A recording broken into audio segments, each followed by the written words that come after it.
4 minutes remaining.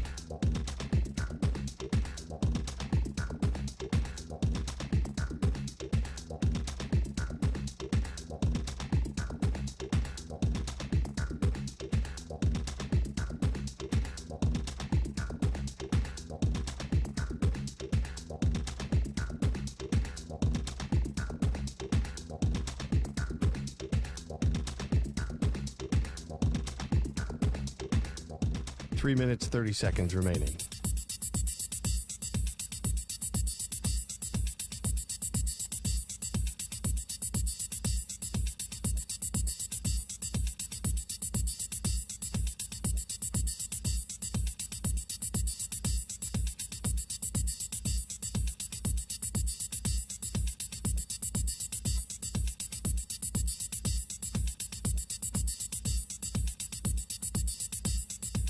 Three minutes remaining.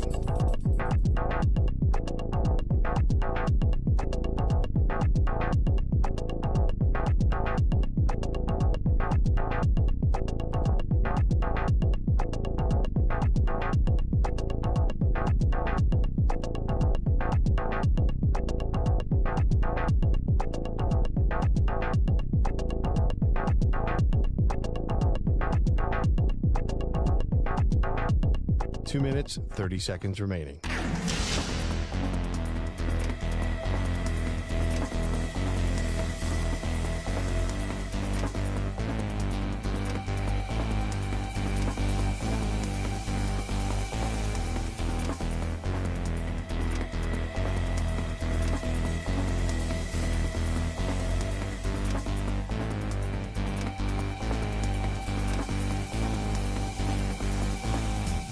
Two minutes remaining.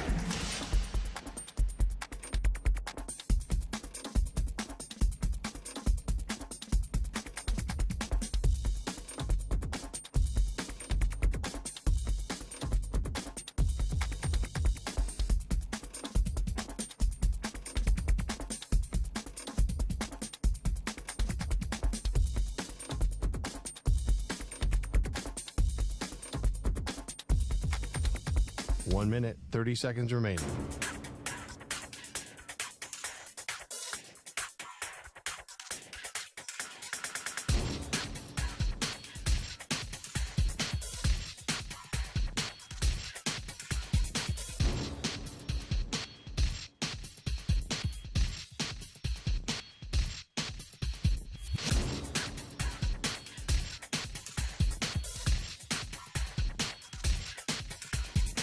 One minute remaining.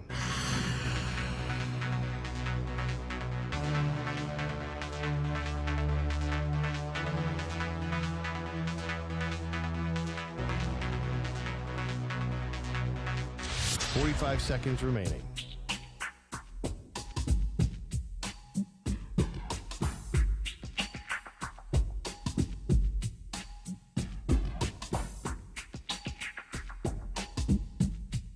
Thirty seconds remaining.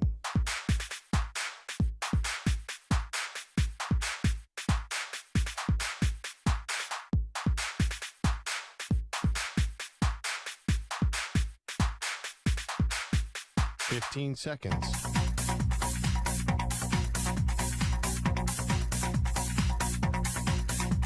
Break ends in 5 seconds.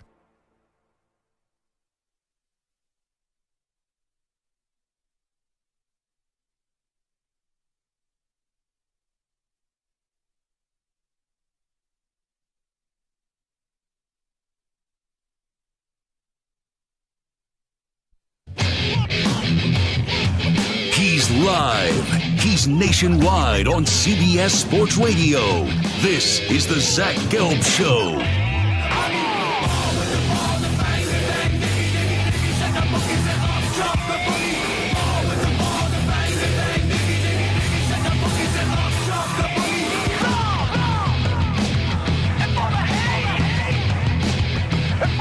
Here's your host, Zach Gelb.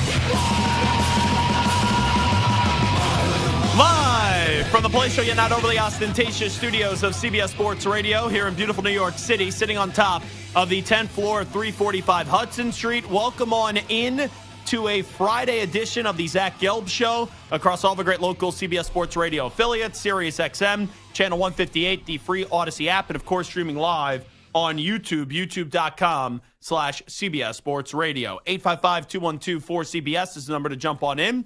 855-212-4227. You could always get at me on Instagram, where I'm straight flexing, or via the good old cesspool of Twitter, at Zach Gelb. That's ZACHGELB. Got Stuart Kovacs, Moist Mike, rocking and rolling with me, all the way up until 6 p.m. Eastern, 3 p.m. Pacific. Shaq Barrett, the former Tampa Bay Buccaneer, now a part of the Miami Dolphins after this offseason. He's going to swing by 20 minutes from now. In hour number 2, Kevin Keatts, the head basketball coach at NC State with the Wolfpack.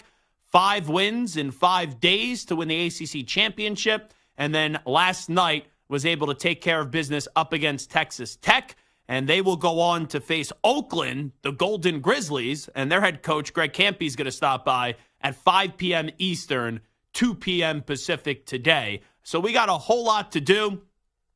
Earlier today, you had Northwestern as a 9 seed take care of the Cinderella Darlings of last year's NCAA tournament, FAU, by a final score of 77-65 in overtime. FAU had a chance to put the game away up 2 in regulation. They missed the first free throw. You had Northwestern grab the rebound. They had a layup. That tied it up. Then John L. Davis took his sweet time, got off a 3. It was no good. And then in overtime, Northwestern outscored FAU, the Owls of FAU, 19-7. Baylor took care of business up against Colgate today in the 3-14 game, 92-67 for Scott Drew's squad to get a victory. And we have 2 games underway right now. San Diego State, who was in the national championship game a year ago, they're a 5 seed up against UAB, who got into the NCAA tournament because they won the American. San Diego State is up 35-29 with the second half just underway. And at halftime, Tyler Kolek is back for Marquette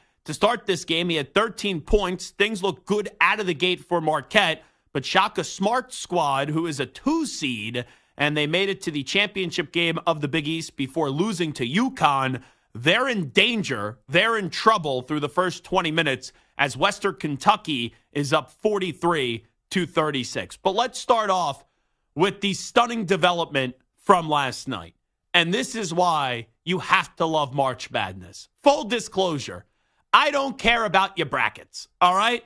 And in my bracket, which you shouldn't care about it, and this is not just because I got it wrong, even though I was in the moment knowing I had Kentucky in the championship and I had them losing to UConn, I didn't give a rat's ass. Because when you have those games and you have a top program, a blue blood program like Kentucky, and they're battling it out and they are not performing well, and Oakland was better from the jump, and you find out that it's not even Oakland from the West Coast, they're in Detroit, and they have this great story of Greg Kampe. I know Rome had him on earlier this week. He's been at the school for 40 years, and he makes like $300,000 a year where Coach Cal makes $10 million a year. It's David versus Goliath. And when that game is playing out last night, and you're just waiting for Kentucky to overtake the game and to finally get a lead, anytime they had an opportunity down 2 to tie up the game, or maybe you hit a 3 and you go take the lead, Kentucky projectile vomited. It was wild. Like, it's one thing to not show up, but it's another thing to just mentally break down in a game. And you had Kentucky getting stuffed by the rim on a dunk. You had a player driving and the ball goes off his foot. How many ill-advised passes were they going to make? It was stunning watching it. And I know a few years ago, Kentucky didn't make the tournament. I know last year, after winning their first round game, they bowed out in the round of 32. Heck, they were the team as a 2 seed that lost to St. Peter's that started Shaheen Holloway's run when it was a 2-15. And this is why this one's painful. And don't get me wrong, I'm elated for Oakland. I can't wait to chat to Greg Kampe coming up in the final hour of the show. But for some reason, one way or the other, whether you like him or not, I've always been a fan of John Calipari. And on this show, I never shy away from opinions. We never shy away from passionate takes, obviously. And I know sometimes people expect their media to be unbiased and just give you the take. No, this is a sports talk radio program. I've said this numerous times. I cringe when I'm at these conferences or when I'm speaking at colleges and people go, sports journalist Zach Gelb. I am not a sports journalist whatsoever. I'm a talk show host. I'm a personality. I'm paid to give an opinion. I'm paid to entertain. So I don't shy away from embracing that I've always been a mega fan of John Calipari. But even with that being said, and I did not think I was going to have this opinion last night and it was going to carry over in today, it's time for John Calipari to go at Kentucky. It just is. Because here's why. Coach Cal is still a good coach. Coach Cal, he turned 66 in February. He could go coach for another decade. But when we're talking about a blue blood, when we're talking about the great brand of Kentucky, when we're talking about those great fans, they expect not only a championship, they expect championships. And I'm not talking about just winning the SEC. I'm talking about winning the national championship. I'm talking about surviving in the first round, even when you don't have a great effort, then beating the brakes off a team in the round of 32, then getting into the Sweet 16, then winning in the Elite Eight, winning in the Final Four, and then winning in the championship game. And I know Cal has been extremely successful. There's a reason why he's already in the Hall of Fame. With what he did at UMass, with what he did at Memphis, and yes, also winning a championship at Kentucky.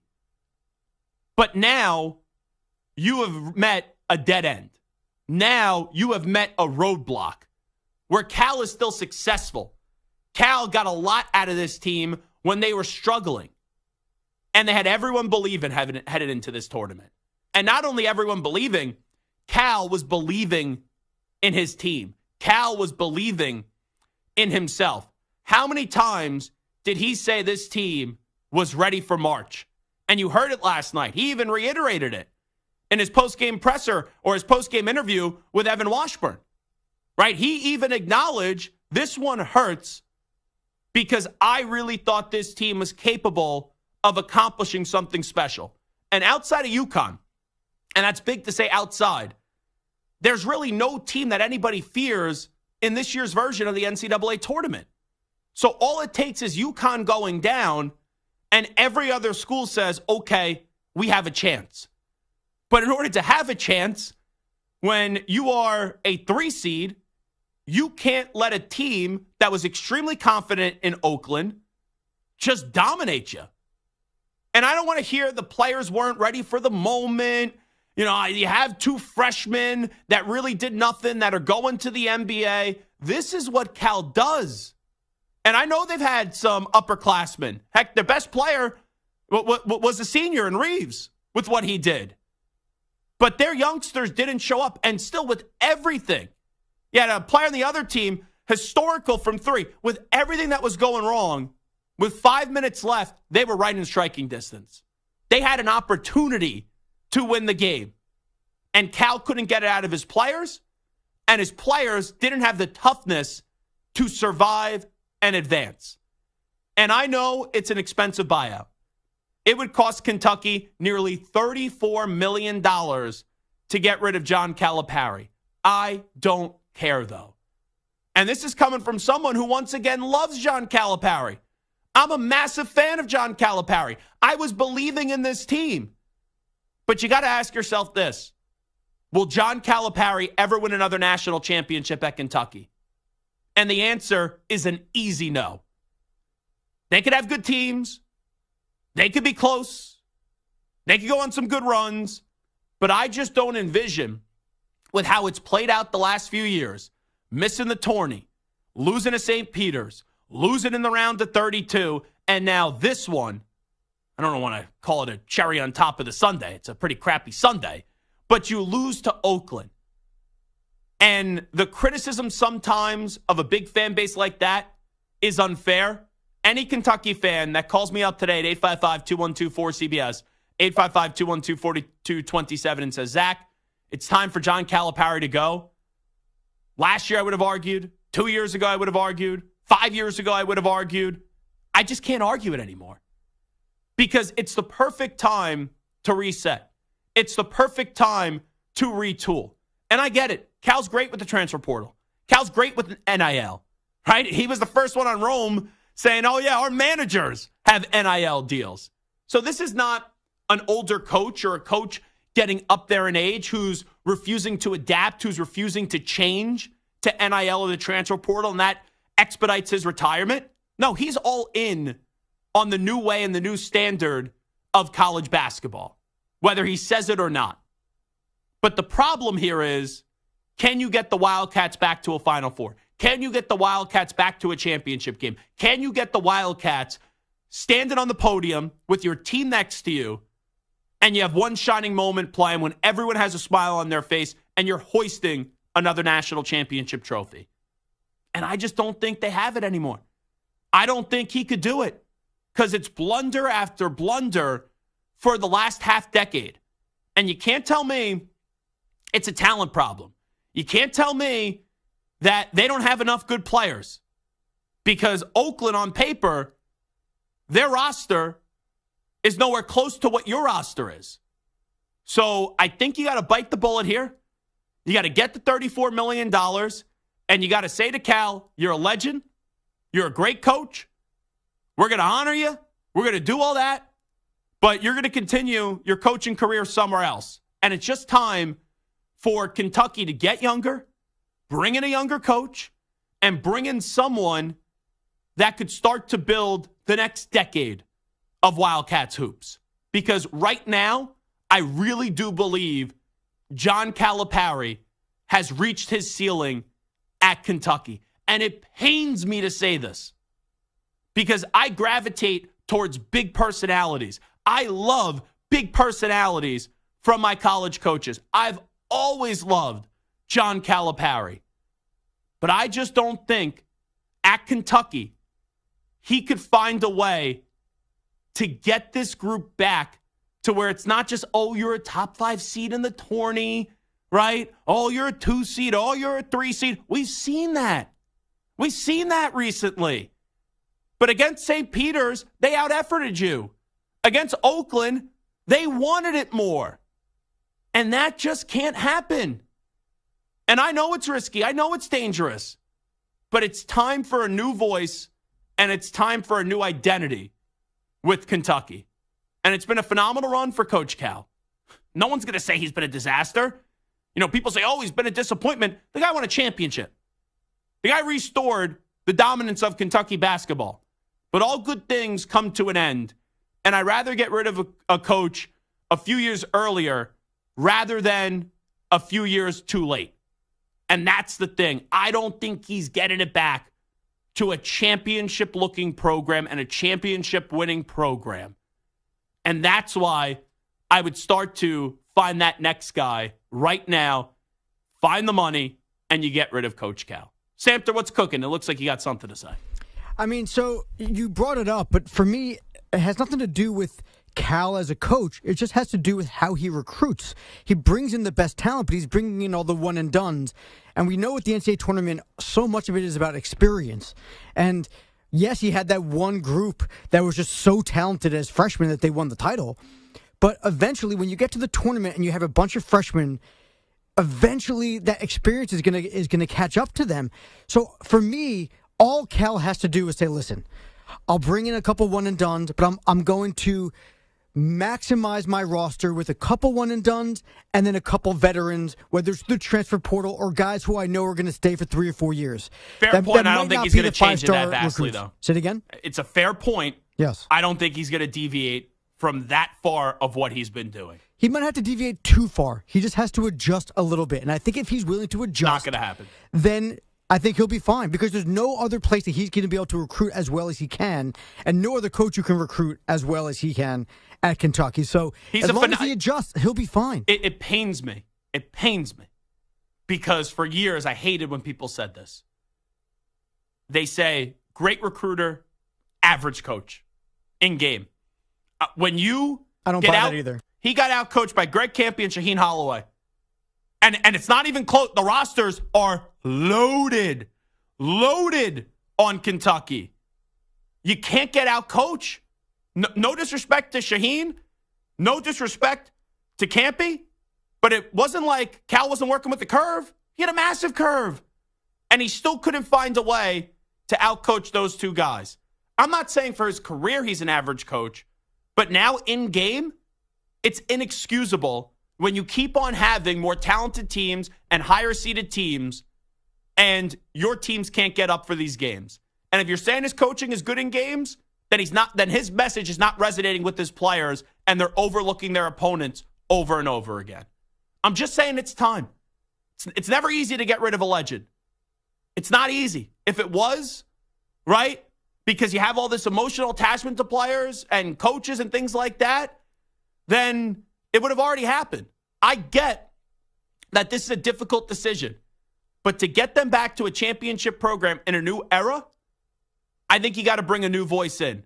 Because Cal, to me, has maxed out everything he's capable of doing at Kentucky. What do you think about the future of John Calipari? 855-212-4CBS, 855-212-4227. I do have a poll question out there today. Does Kentucky need to buy out John Calipari nearly $34 million and fire him after losing to Oakland? Super duper early returns. 64.1% are with me. Fire him. 35.9% are with Samter. Bring him back. We'll take a time out. It is the Zach Gelb Show on CBS Sports Radio. Pass rusher Shaq Barrett's going to join us on the other side, saying goodbye to Tampa Bay, now a part of the Miami Dolphins. You're in a 5-minute break.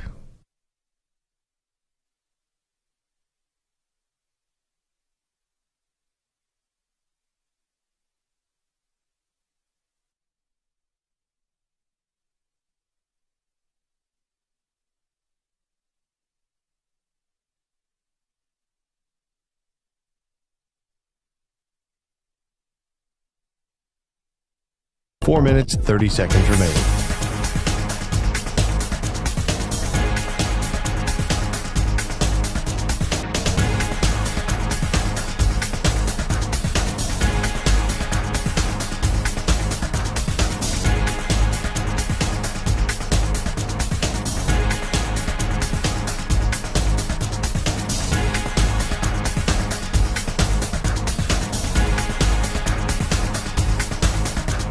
Four minutes remaining.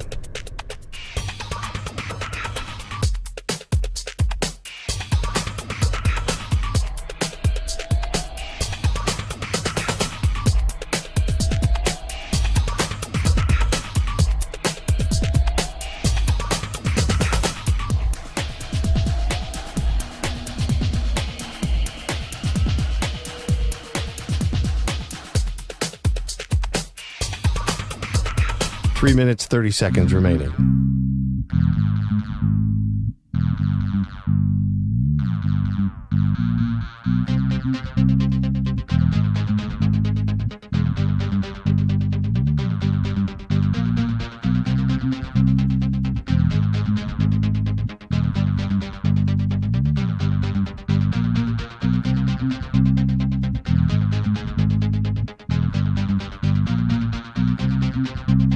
Three minutes remaining.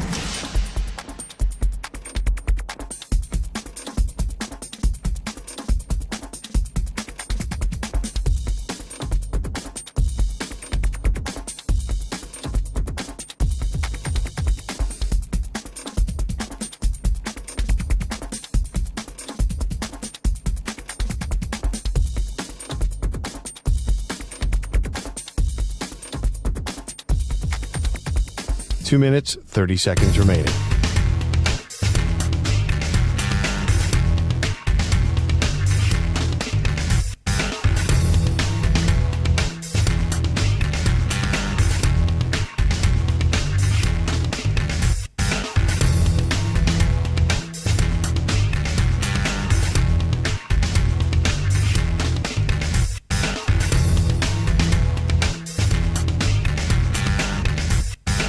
Two minutes remaining.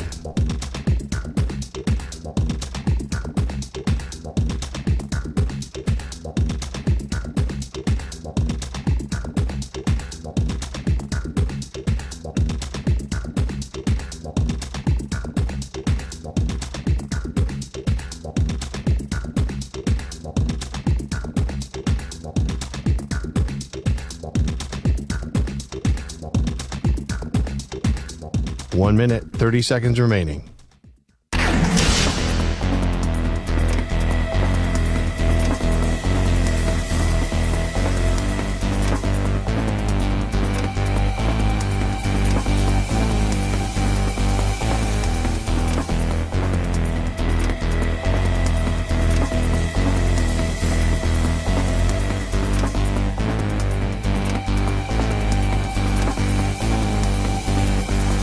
One minute remaining.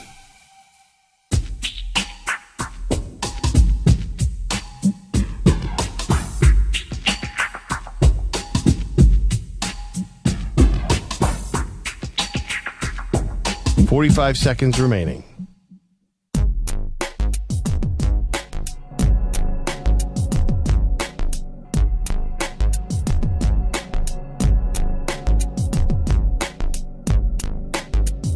Thirty seconds remaining.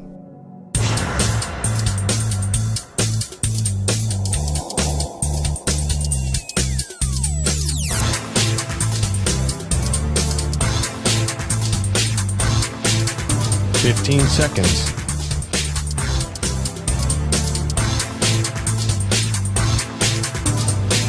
Break ends in 5 seconds.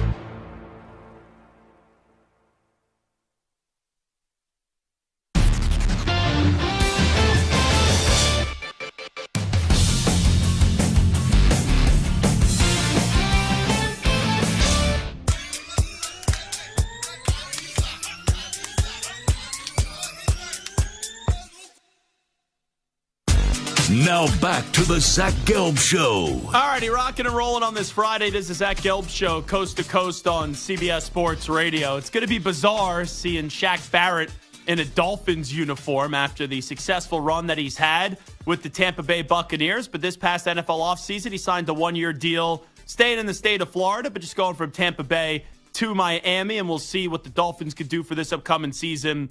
And the pass rusher, linebacker, Shaq Barrett's kind enough to join us right now. Shaq, first off, congratulations on signing with the Miami Dolphins. Thanks so much for doing this, and how you been? Well, thank you for that. And I've been good, just hanging out with the family, getting this work in to make sure this year is everything I need it to be. So you've overcome so much, right, as a player, personally.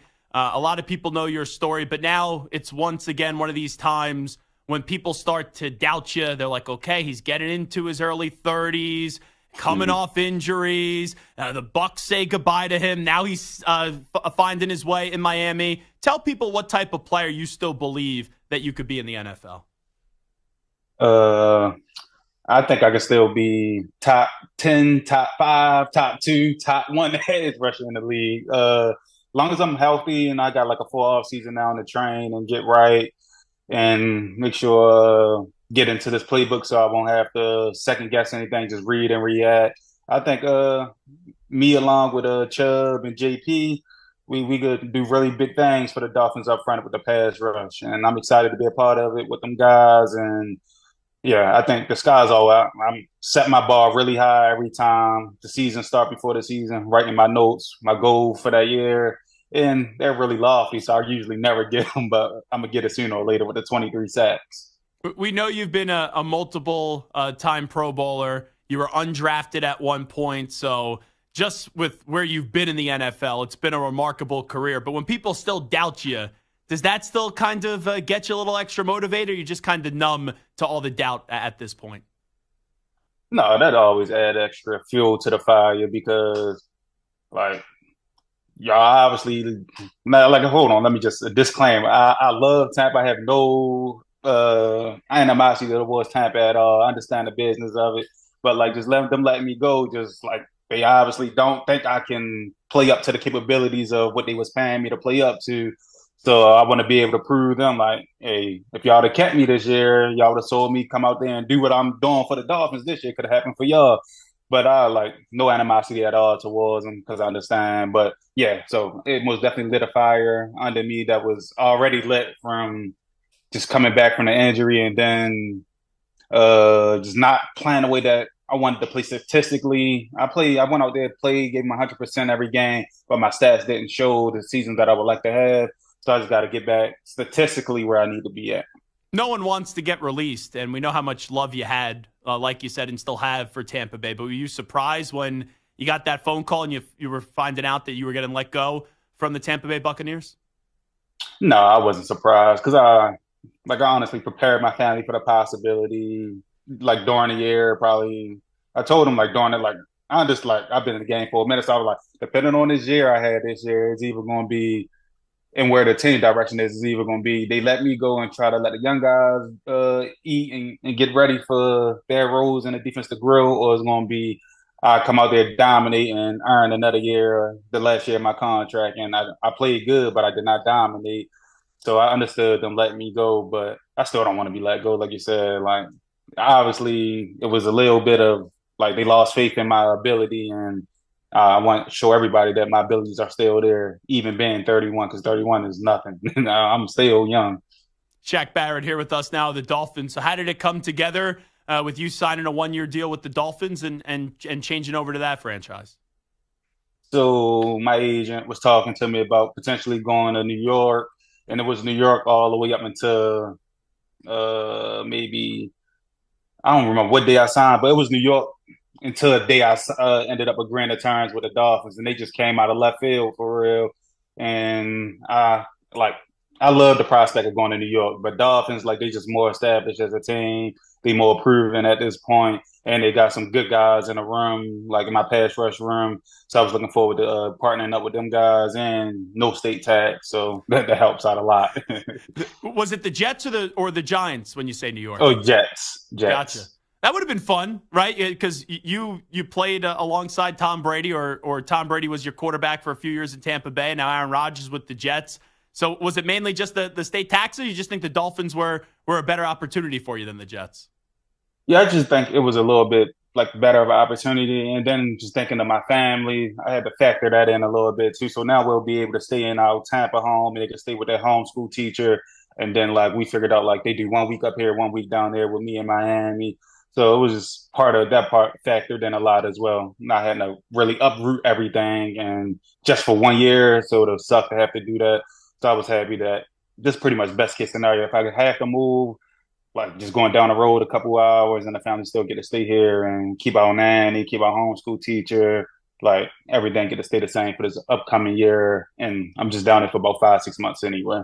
Talking to Shaq Barrett right now of the Miami Dolphins. So you talked about still wanting to break the sack record. A few years ago, you were close with 19 and a half sacks. You tell me why you still believe that one day Shaq Barrett could have the most sacks in a regular season. Oh, just believing in myself and then putting that work in and just having opportunities. And down in like Miami, we score, well, it's we now, but like last year, they scored a lot of points last year. So teams always in like catch up mode and having to pass the ball and get out of that game plan a little bit more often. And I'm going to take advantage of that and feast with them opportunities, because more opportunities, like I got to make it count. Like that's the player I am and the player I want to be. And if I'm getting opportunities and I ain't producing, then I understand y'all losing faith in me and all that. I'll probably lose faith in myself if I ain't producing with a lot of opportunities. But that's not who I am. I'm a guy who's gonna produce when with the chance to produce. You've been on 2 Super Bowl teams, so you know what it takes to hoist that Lombardi trophy. We know the Dolphins are a good team. We're wondering if the Dolphins could be a great team. What do you see that may suggest that the Dolphins could take that step and be a Super Bowl team as soon as this upcoming season?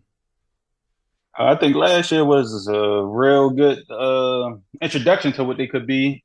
Like they was balling all year until everybody literally got hurt towards the end of the year, or just got hurt for season-ending injuries, which made it a lot tougher, a lot harder.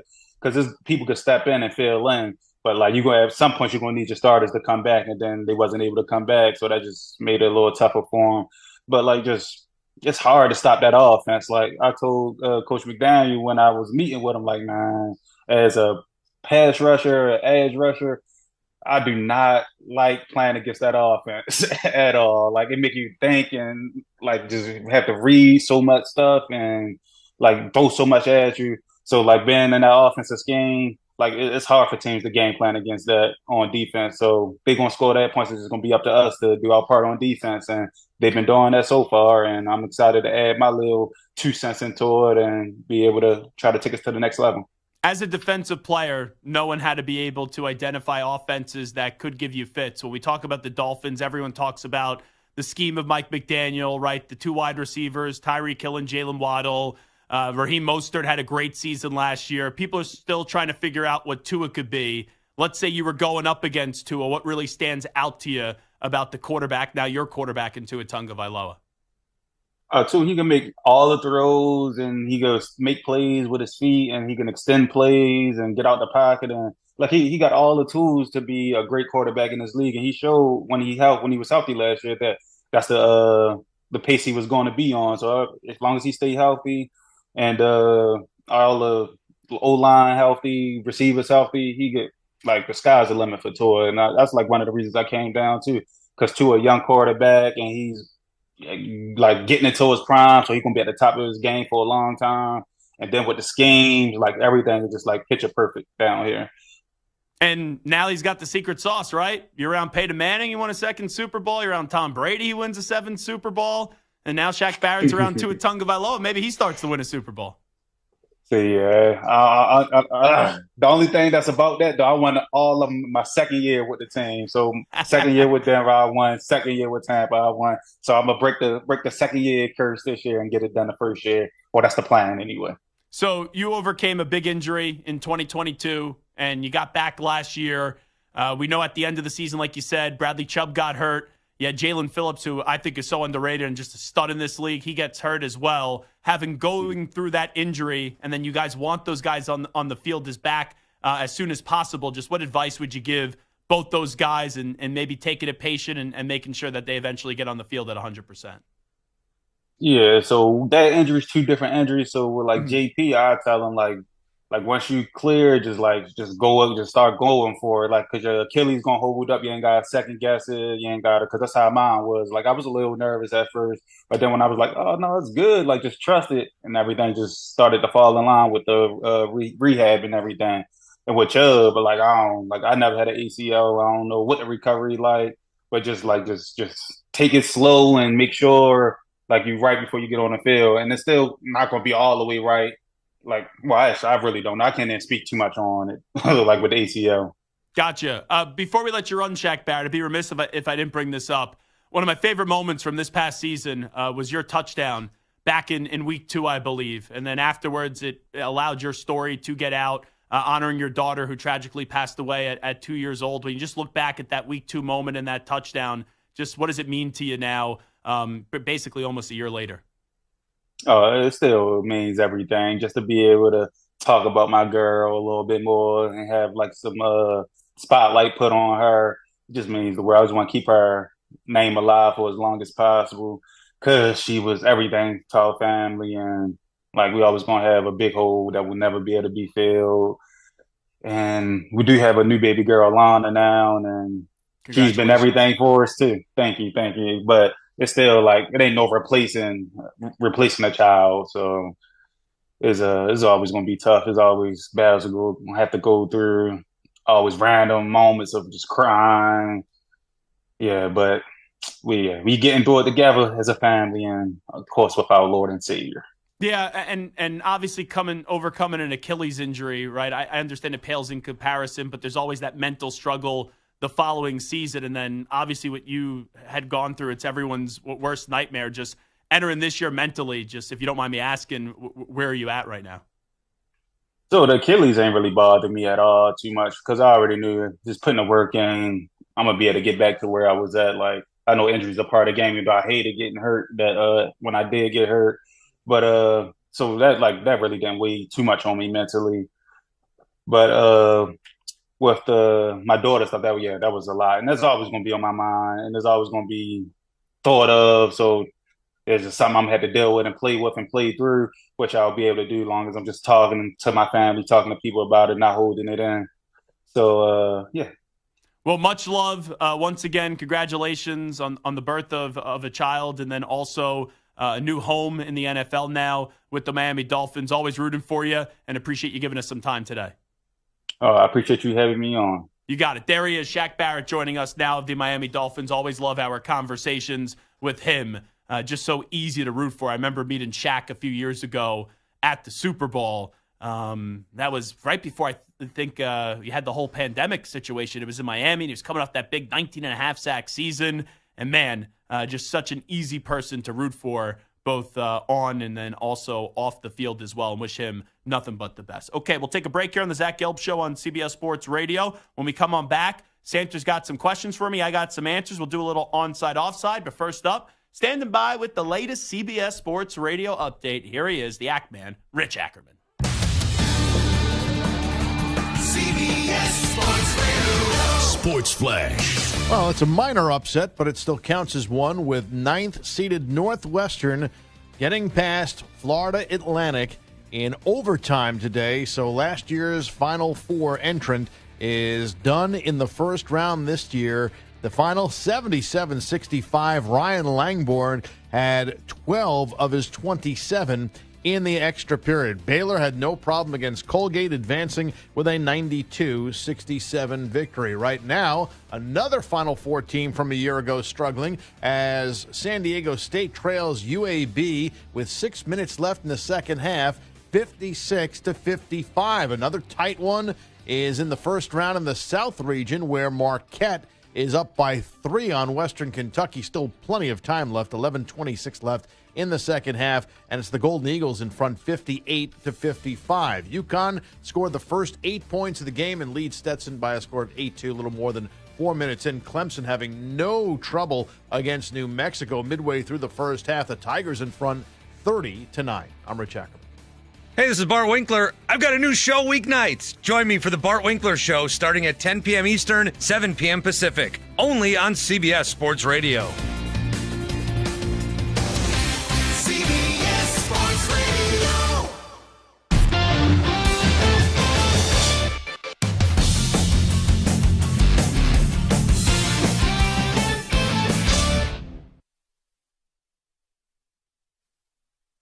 You're in a 5-minute break.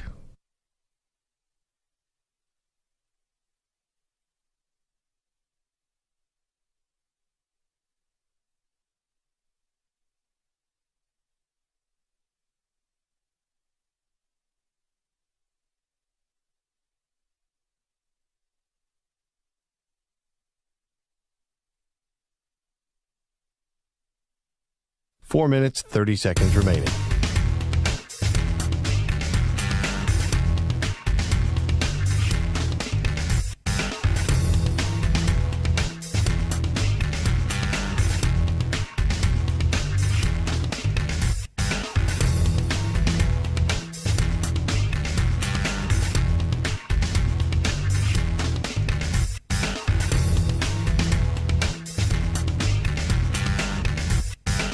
Four minutes remaining.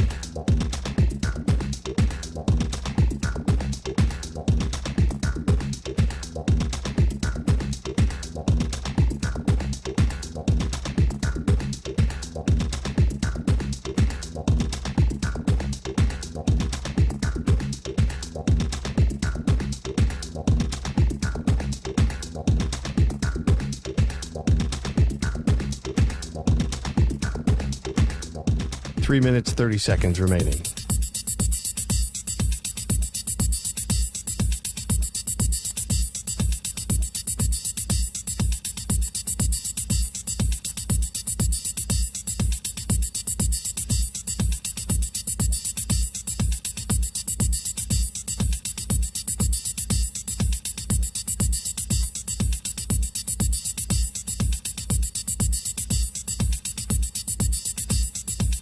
Three minutes remaining.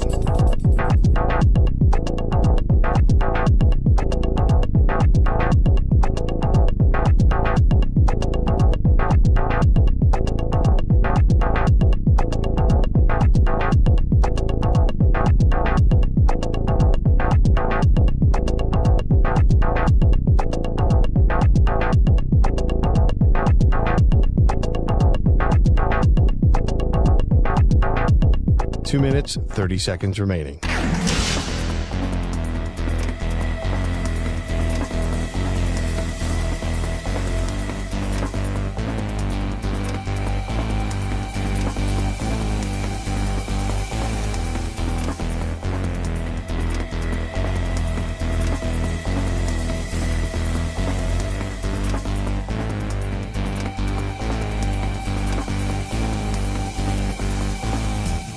2 minutes remaining.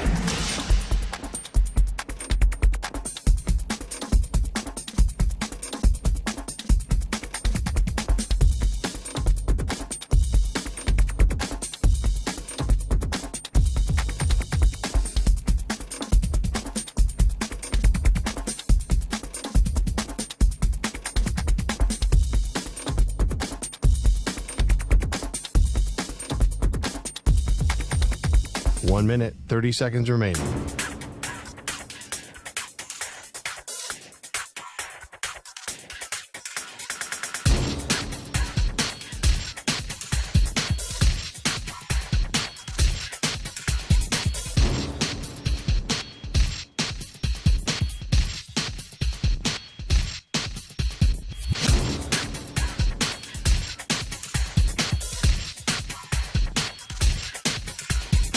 One minute remaining.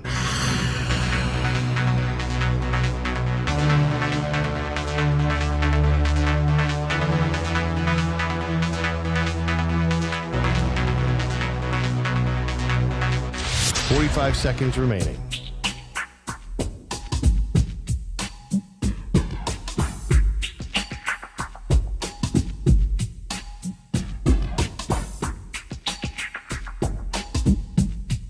Thirty seconds remaining.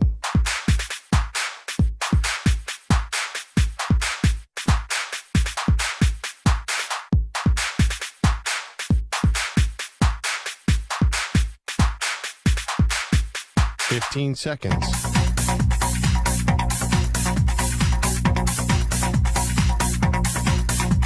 Break ends in 5 seconds.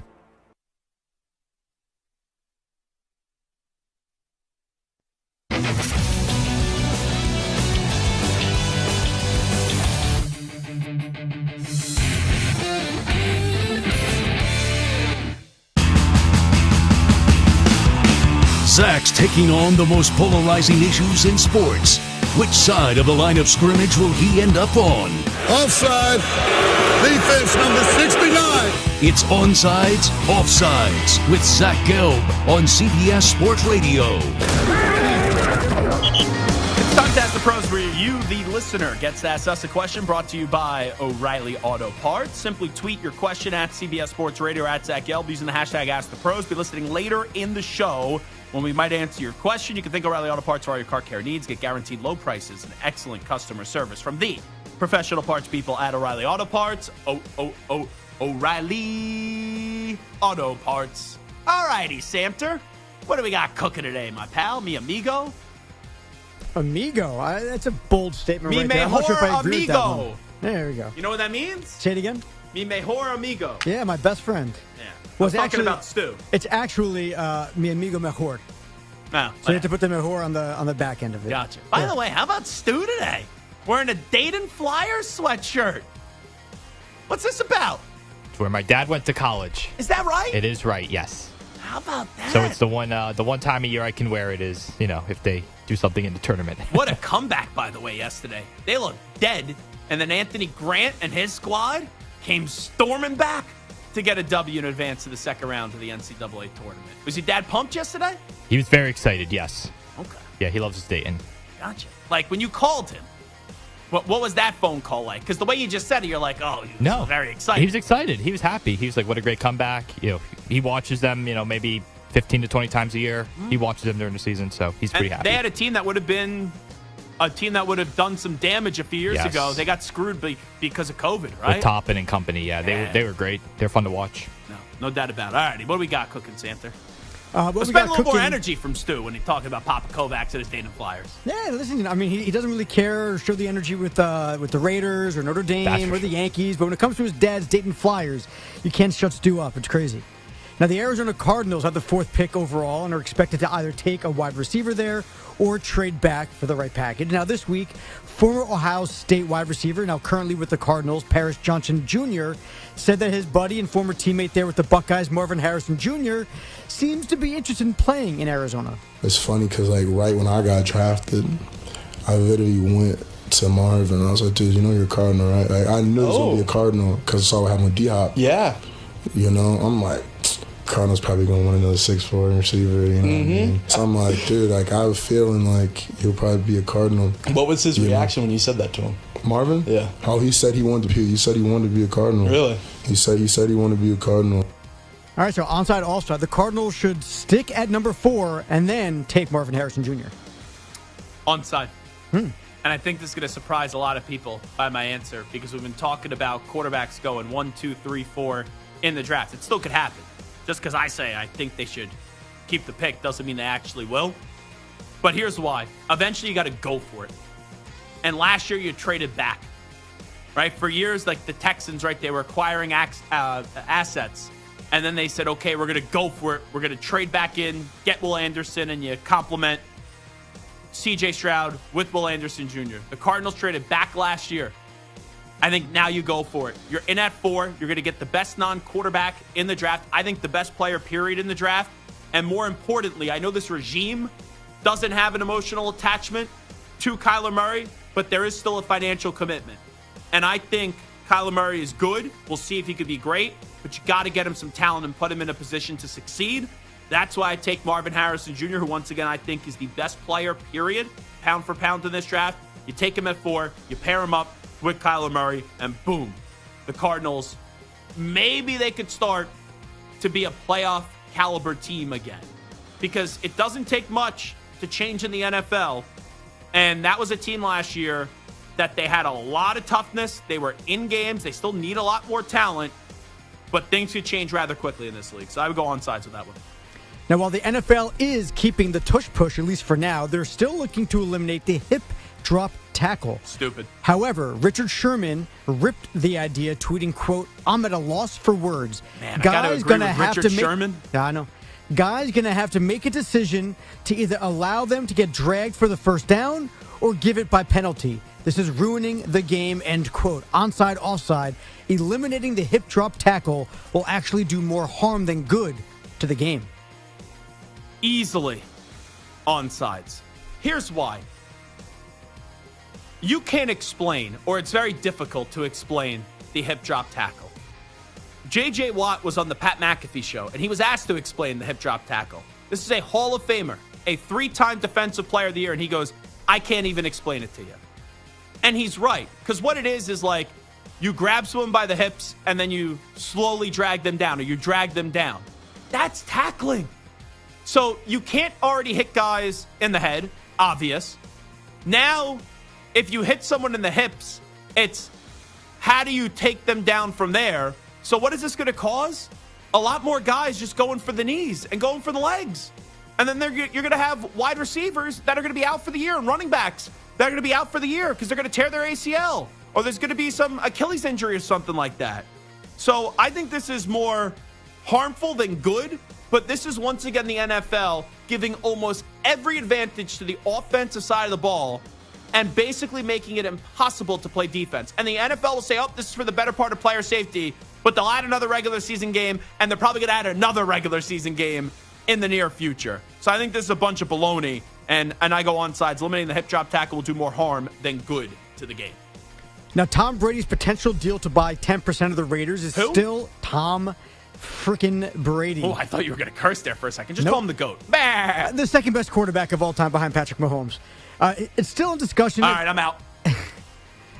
All right, bye. So I will continue the question. I'll ask the question, and then I can answer the question. Since Zach is taking his ball and going home, since he knows my quarterback is going to end up being the better all-time quarterback than his quarterback. Oh, he's back. Yeah. He's back. All right, welcome back. Sure we missed you today. I was a little bit disappointed. I was looking forward to answering this question. Now, Tom Brady's potential deal to buy 10% of the Raiders, it's still in discussion amongst the owners at the owners' meeting right now. But one hurdle appears to be that some of the owners are concerned that Brady having ownership stake while also broadcasting games for Fox could be a conflict of interest. So onside, offside.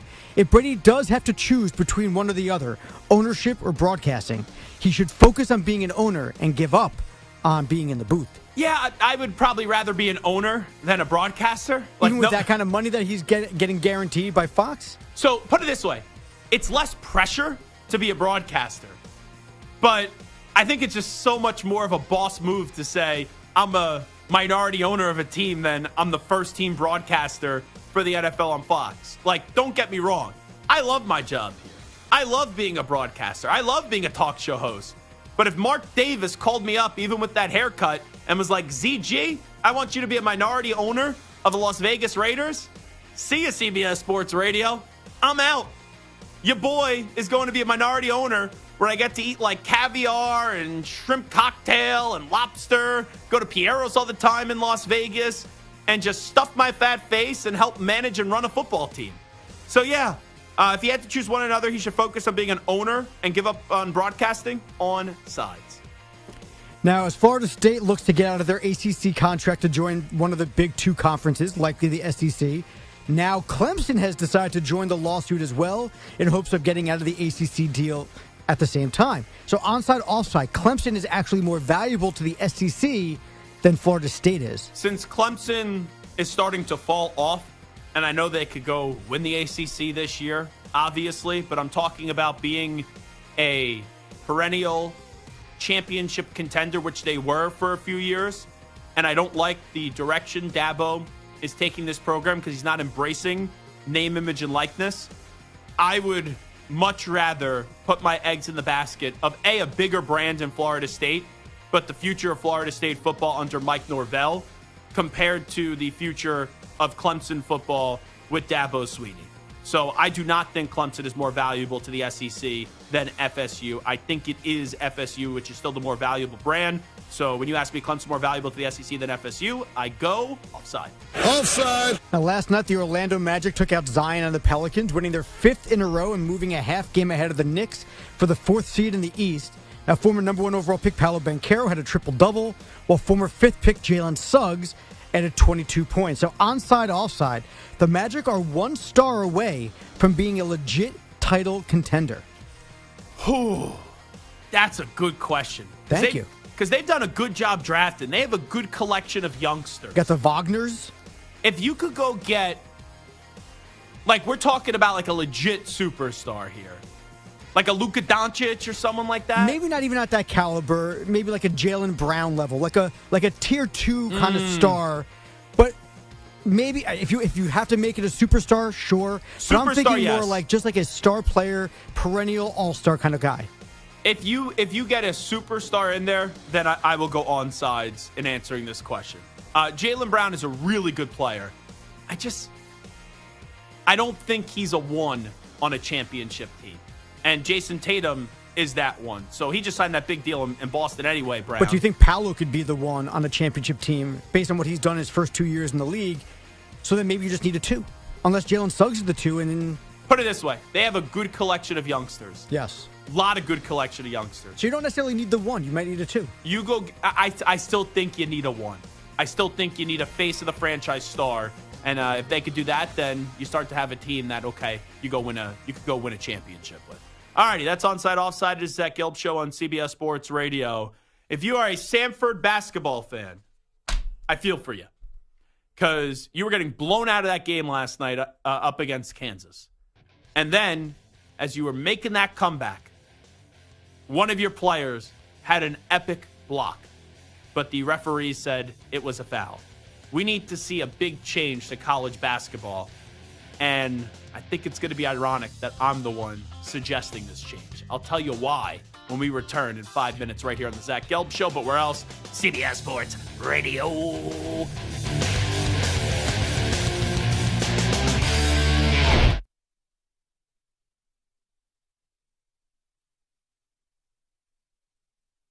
You're in a 5-minute break.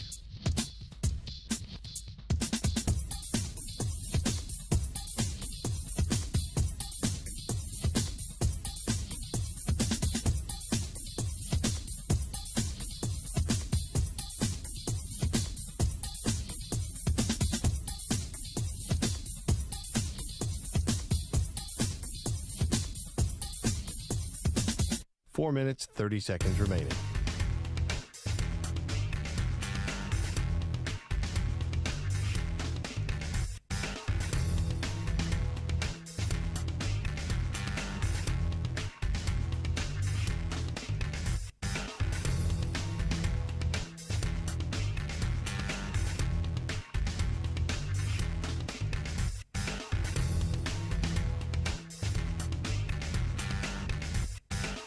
4 minutes remaining.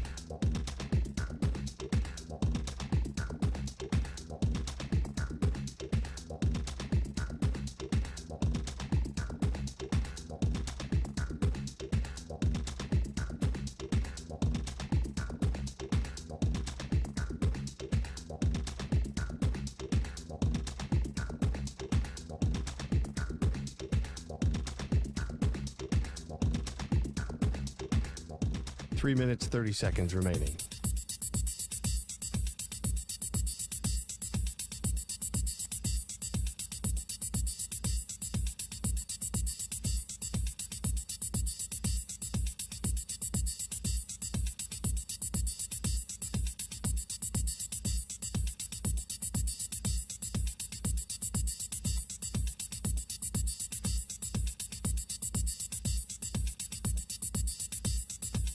Three minutes remaining.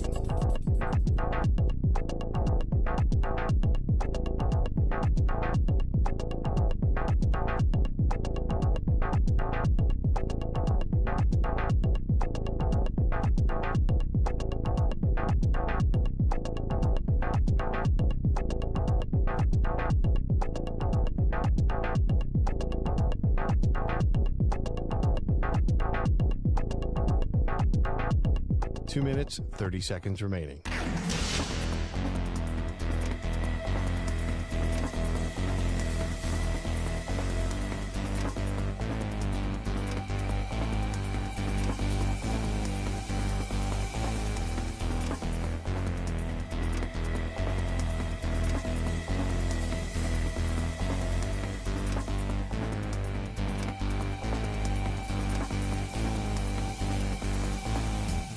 Two minutes remaining.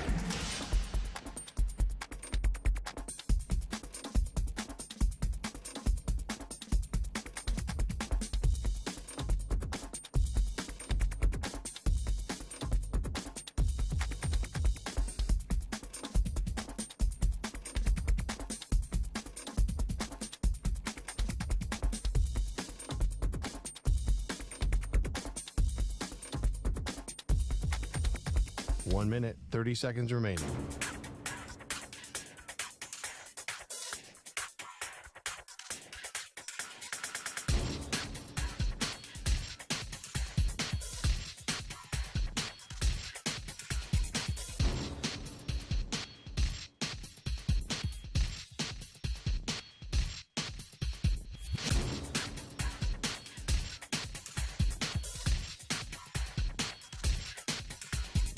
One minute remaining.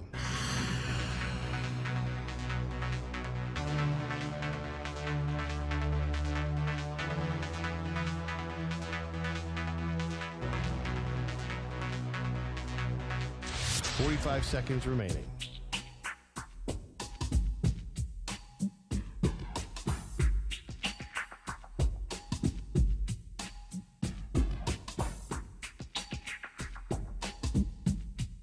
Thirty seconds remaining.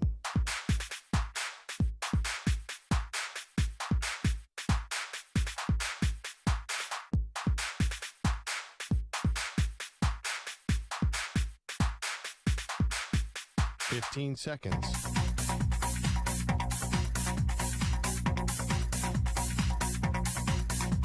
Break ends in 5 seconds.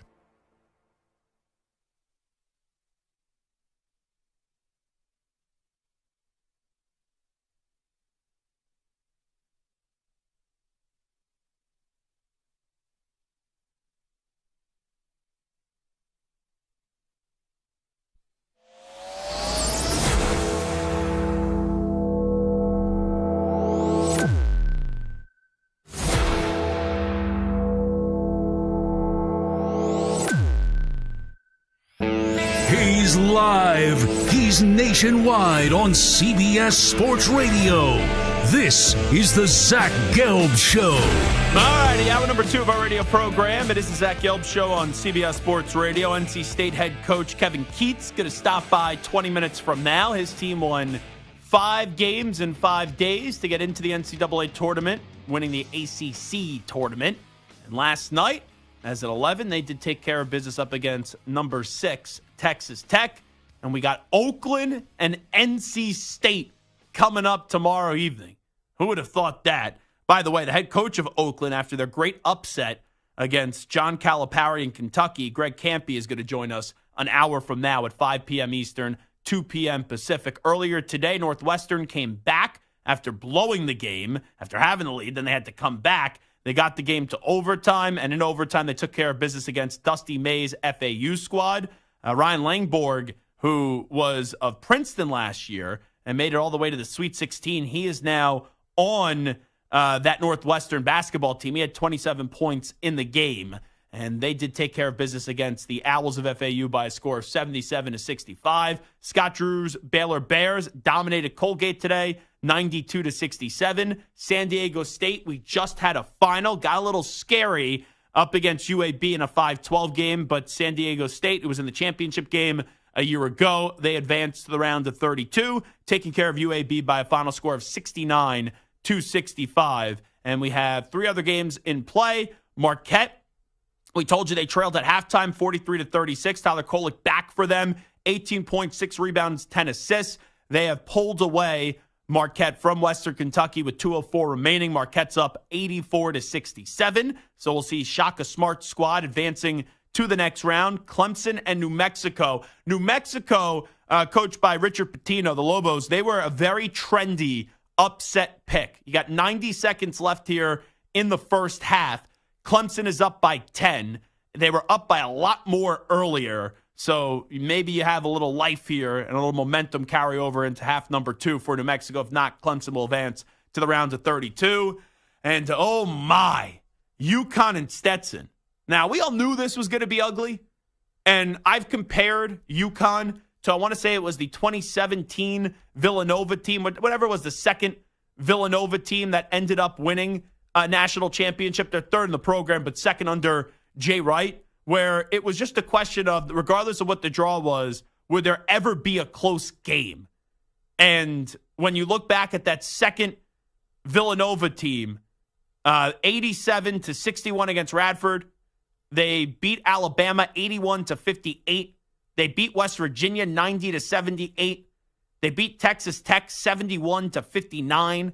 They beat Kansas 95-79, and they beat Michigan 79-62.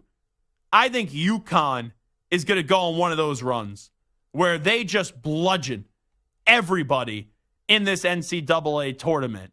And you take a look back at UConn right now. Can we just throw in the towel here? I understand, right? It's a dream to play in March Madness. But right now, this is 46-13. UConn is up 46-13 against Stetson with 2:37 to go. Now, here's the one positive that I could give Stetson.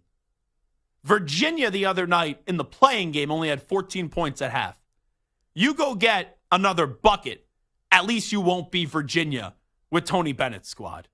So that just once again encapsulates how bad of an effort and how lethargic Virginia was the other night. But you feel bad. Like, if I'm Danny Hurley at halftime, I say we're putting in all the backups. I don't want to risk anyone getting hurt in this 1-16 game. Later today, you have Auburn and Yale, Bruce Pearl's squad. You have Florida and Colorado, A&M, Nebraska, where Trev Alberts, who used to play for the Nebraska football team, was their AD like a week ago, and now he's the AD of the Aggies of A&M. You have Vermont and Duke, Purdue, Grambling, as we're all going to wait to see if Purdue could do what Virginia did after losing to a 16 seed, and they went on to win a national championship. We know Purdue lost last year to a 16 seed in Fairleigh Dickinson. You have Alabama, Charleston, Houston, Longwood, Wisconsin against JMU, Utah State, TCU, St. Mary's, Grand Canyon. That is the rest of today's college basketball slate. That Villanova team, by the way, that in 2017 won a championship. I always thought that was the year that they played Buddy Hield. That was actually the first championship where they just smoked Oklahoma 95-51. But that Nova team was just so dominant in the 2017-2018 season. And you look at those margin of victories once again, 87-61, 81-58, 90-78, 71-59, 95-79, and then 79-62. So you don't want to get delirious over just blowing out a 16 seed. Up until the last few years, you never really thought the 16 seed was ever going to win. But for UConn, the question just becomes, when do they get a game? And assuming UConn doesn't have the biggest choke job maybe of all time, they're in the round of 32. They'll go up against Northwestern. As much as Northwestern had a good performance today, I don't think UConn is losing to Northwestern.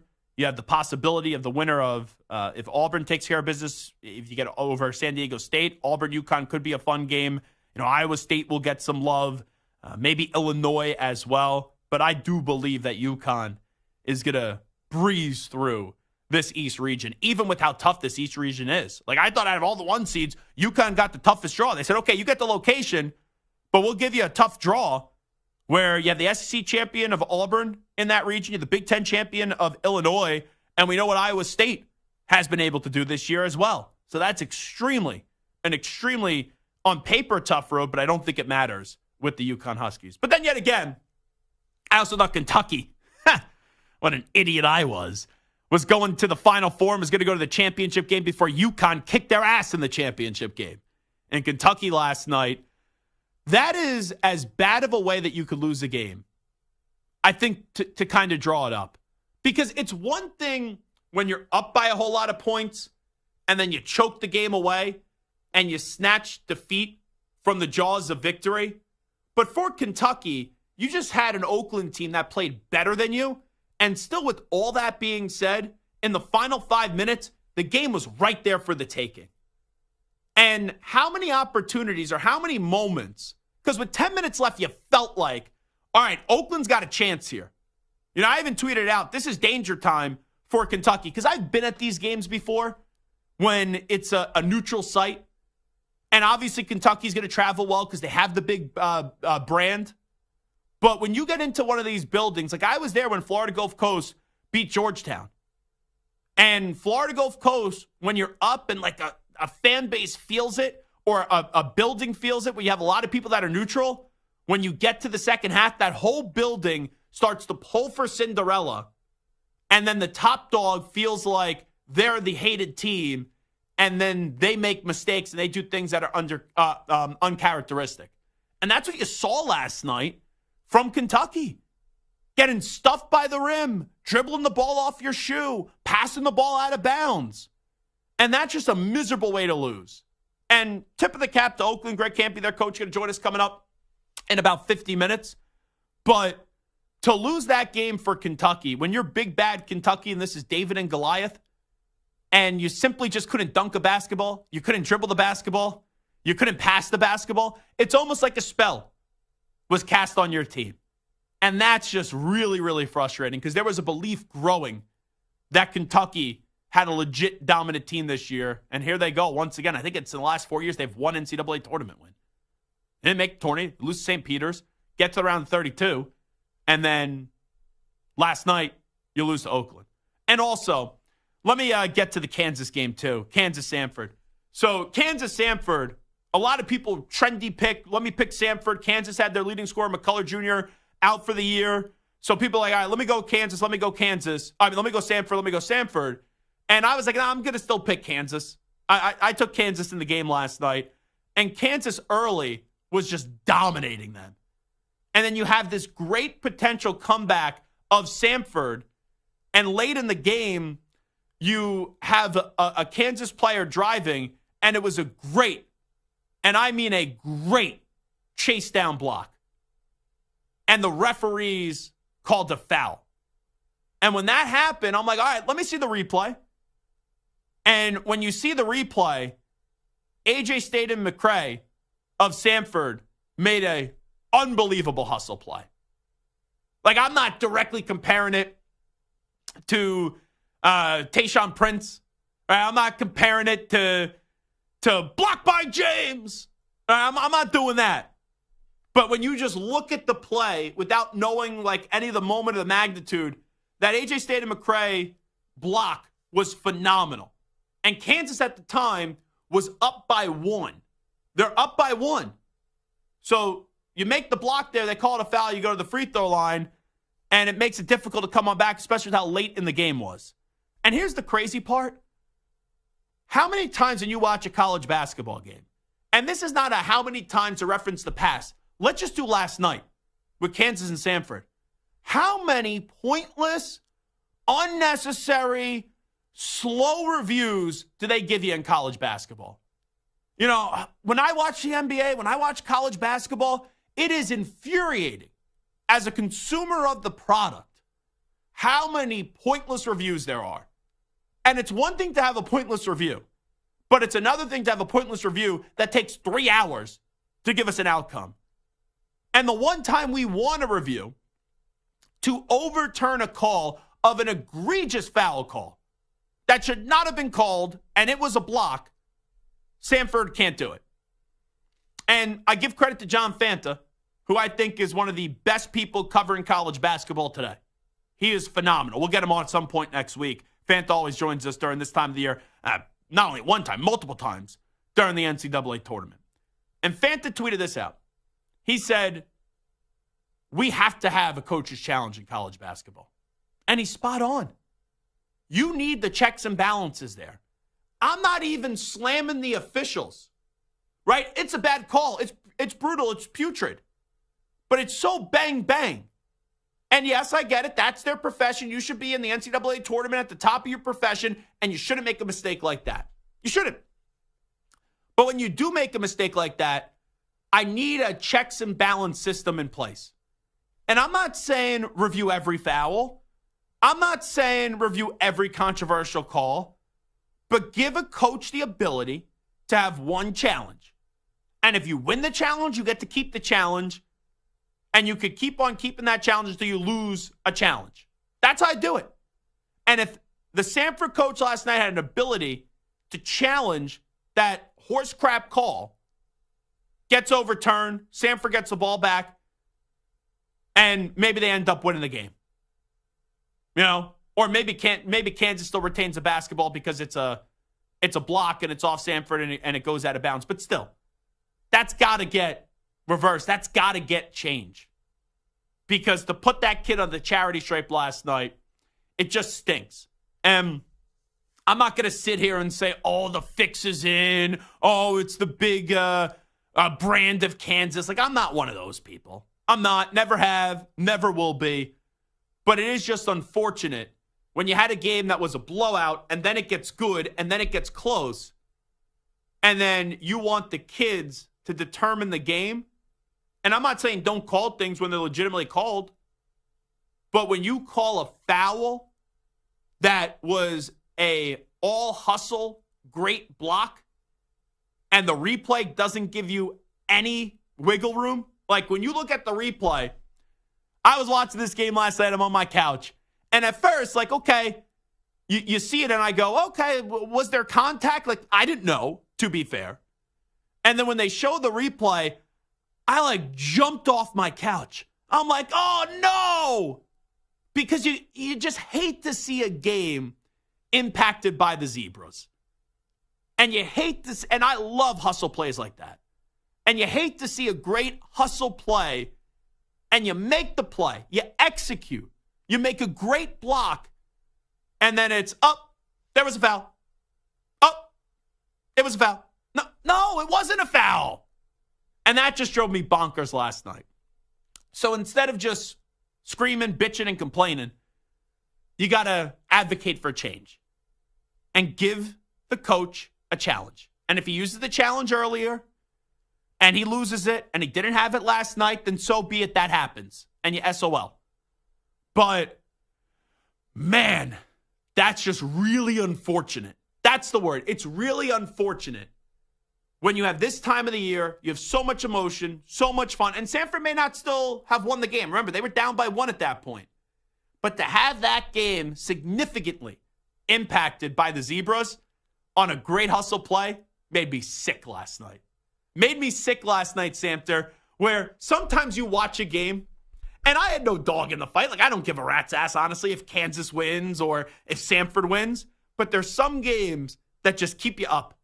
And that delayed my bedtime last night because I'm sitting there and I was all like jacked up. You know, my blood pressure was going 1,000 miles an hour. My heart was racing because I go, oh, you just hate to see highway robbery like that. I didn't get to bed last night till like 2:30 in the morning.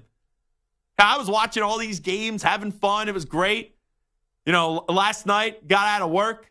What did I have for dinner last night? I'm trying to remember. I don't even remember what I had for dinner, but I ended up getting, I had grilled chicken, bacon, lettuce, and tomato. It was really, really good. Got it from local diner. Poured myself a little cocktail as well. And I was watching the games, was really enjoying myself. Just me, the couch, TV, and the basketball. I was in heaven last night. But I couldn't go to sleep because of the fact of the way that game ended. Because it drives me nuts.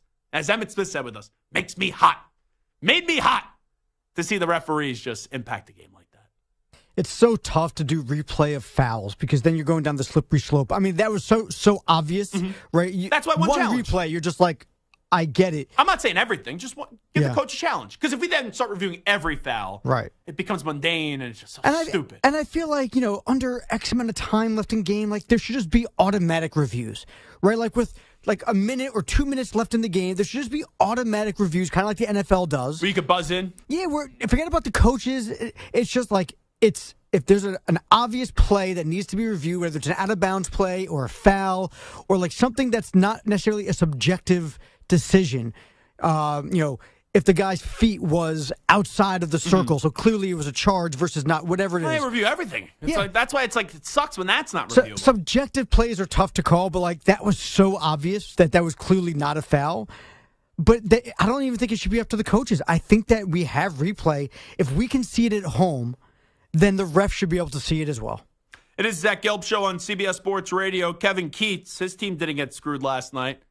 His team was awesome from start to finish. NC State taking care of Texas Tech. Not only that, before that, they won the ACC tournament. They were not going to be an NCAA tournament team. You win 5 games in 5 days, and you're dancing on to the big dance. And now you're going to play for a spot in the Sweet 16 tomorrow evening up against Oakland. Just how we all drew it up, right? NC State and Oakland.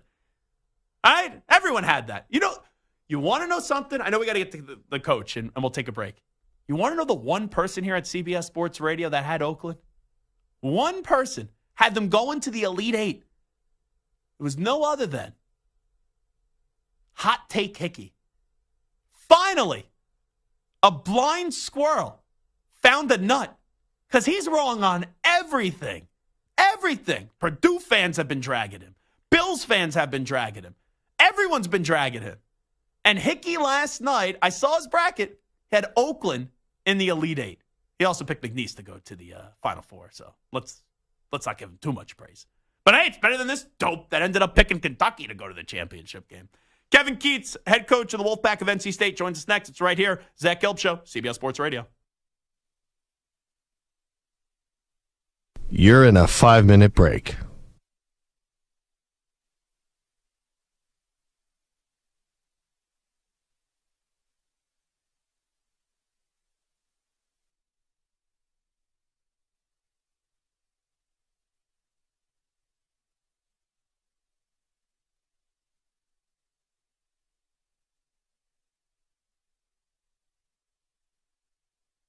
Four minutes, 30 seconds remaining.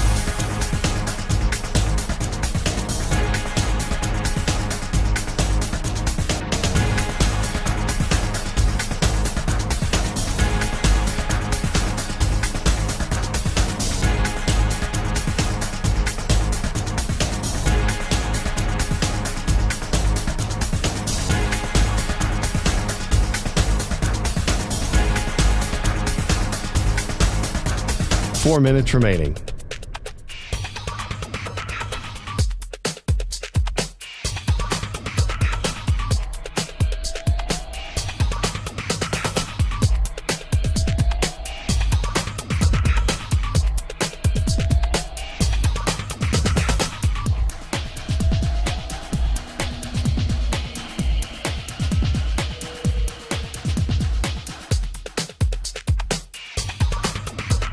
Three minutes, 30 seconds remaining.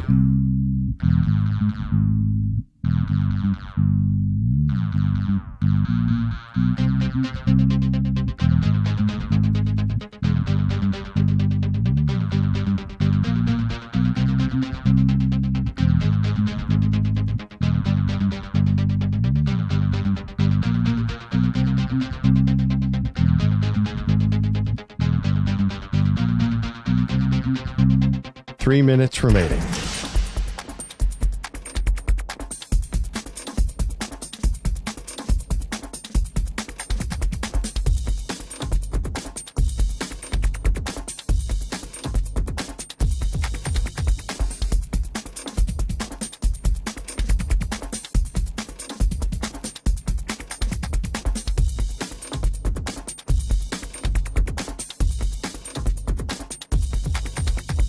Two minutes, 30 seconds remaining.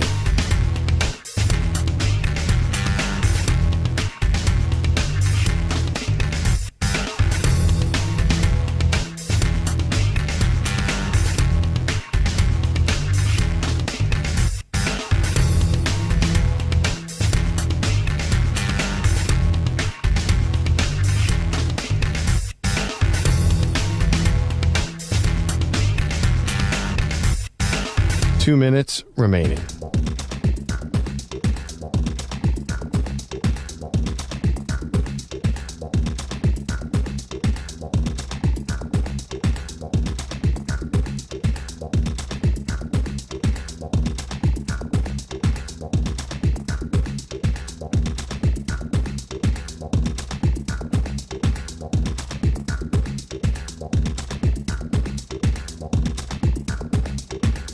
One minute, 30 seconds remaining.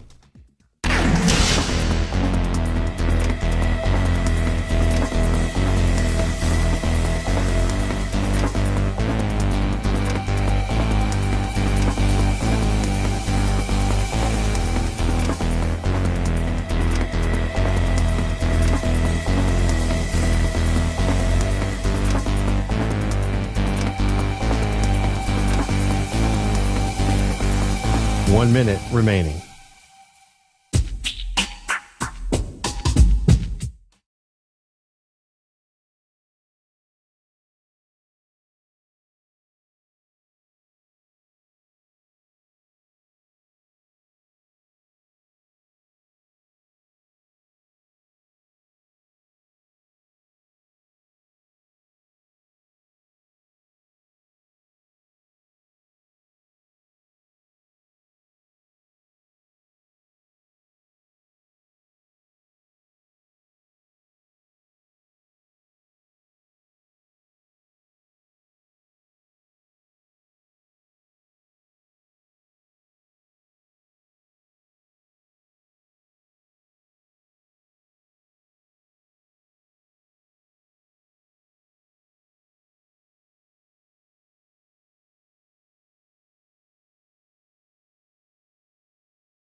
We continue. It is the Zach Gelb Show, coast to coast on CBS Sports Radio. The great story of the NC State Wolfpack will continue into the round of 32. The ACC champions last night did take care of business up against Texas Tech. And coming up tomorrow evening, they have a matchup, just like we all predicted, up against Oakland. Their head coach, NC State, is, of course, Kevin Keatts, and he's kind enough to join us right now. Coach, congratulations. I would ask you how you're doing, but I think I know the answer to that one. So thanks so much for coming on.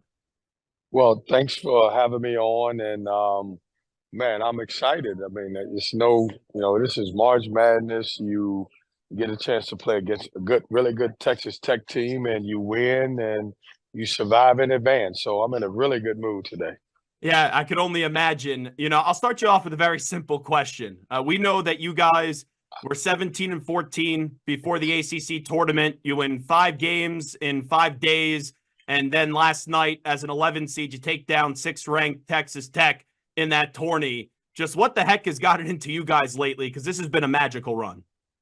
Well, I think we woke up. And here's our biggest thing is when we went through our ACC schedule, we finished 9-11 in the conference and did some really good things. But we felt like the games that we didn't win was more about what we didn't do opposed to what the other team did. So we started, one of the things we started off when we went to the ACC tournament was, hey, let's see if we can limit our mistakes. Let's clean up some things we didn't do well. And that formula has really paid off for us. Our guys have been really locked in the scout reports, both offensively and defensively, and it's helped us play really well down the stretch.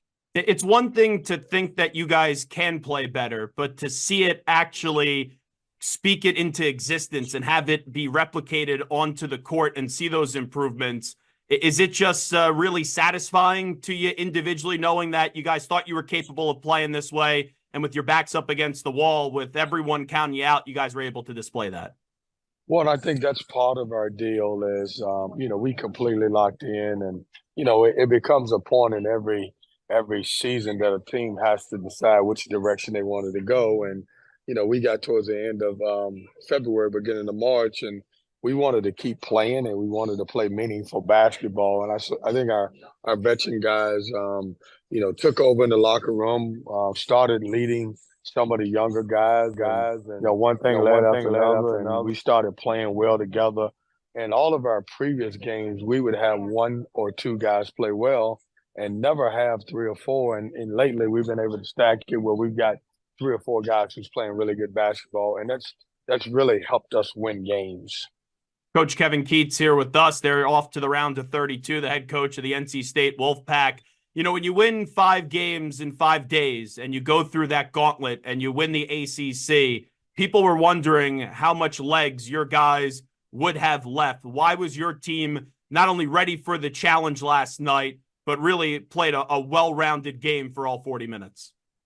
That's a great question. And everybody kept saying at what point, and this I'm talking about the ACC tournament, were we going to run out of energy? And it's weird because even those 5 games, and then you had the Texas Tech game, we got stronger in the second half. And I think that's a lot to do with our, conditioning program early on in the year.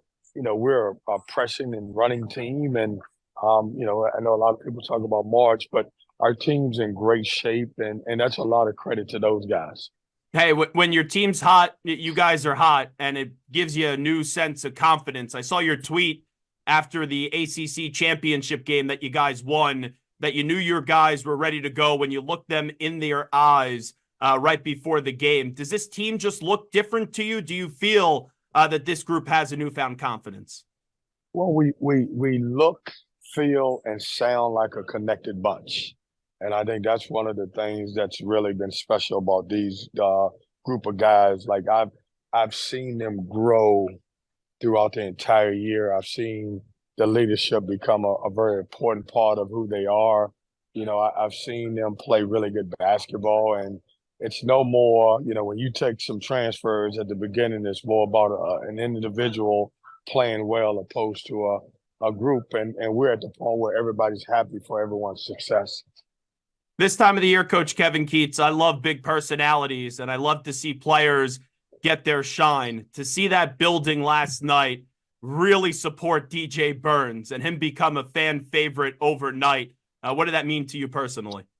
Well, it's funny because everybody in Raleigh and North Carolina knows about DJ Burns, and he grew up in South Carolina, so they know about him. I think, last night the national audience had a chance to really, learn about him. He's talented. He can score the basketball. He can pass the basketball.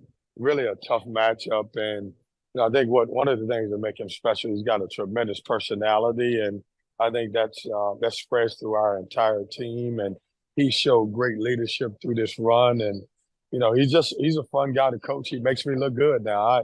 I'm like a throwback coach now. I will throw that ball inside to him and he can score that basket. Had this ice cream tradition start? I saw on the broadcast last night, Evan Washburn from CBS was saying that after every win, the group gets some ice cream, and the big fella was eating some ice cream last night?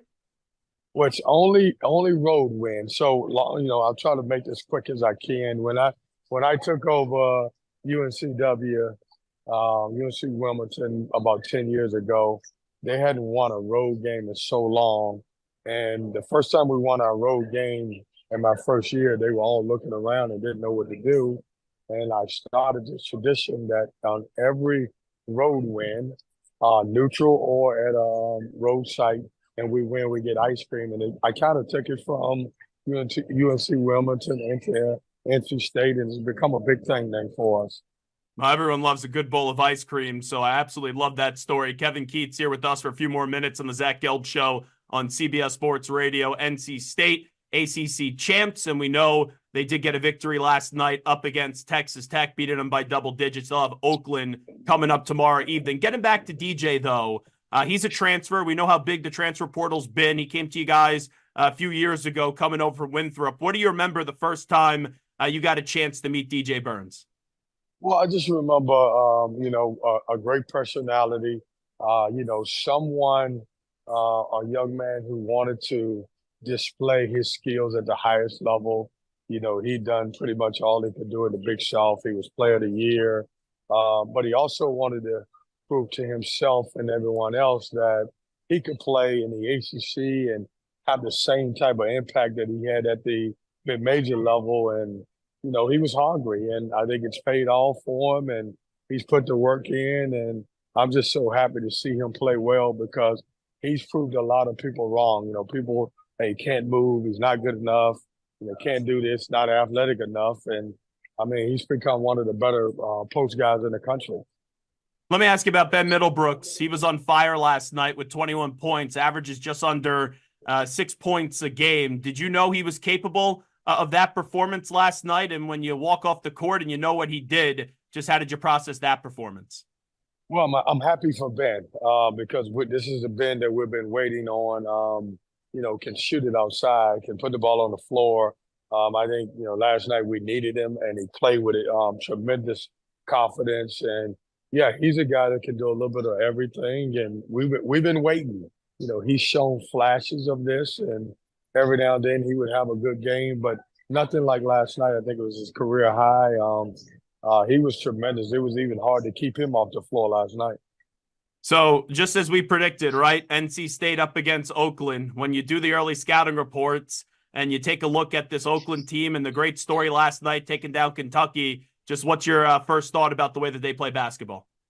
Well, they're good. And if the first time that you've seen an Oakland team well coached, they're good, and they've always been good. You look back throughout the years, they've had some big-time wins and everything else. And, I know what stands out is a young man with 10 for 20 from three, and he had an incredible night. But there's so much more than just him. They've got a complete team. They got inside. They got outside. It's a really good basketball. And I think one of the mistakes people make when they're playing teams like Oakland, they look at the name, they look at the conference, and when you get to March Madness, doesn't matter what your name is, doesn't matter what conference you play, because they're really good players at every school. Last thing I'll ask you, Coach Kevin Keats, when you go on a run like this, I know coaches are so wired where it's from game to game and you got to get ready for the next opponent. You don't want to get too high. You don't want to get too low. When you take a deep breath and just look back at what this last week has been, just how do you kind of process it and describe it? Well, it's unbelievable, and I told the guys today that I become a fan, and the growth of this team and the maturity of the team, and every coach wants to be playing well at the end, and this team really has. If you think about, I don't know that anybody in a long, long time will ever, go into the ACC tournament and start on Tuesday and finish up on Saturday. They win 5 in a row. p.m. Eastern, 7 p.m. Pacific, only on CBS Sports Radio.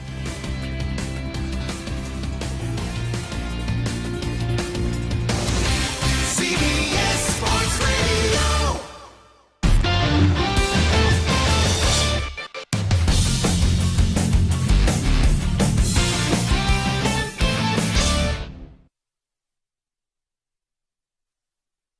You're in a 5-minute break.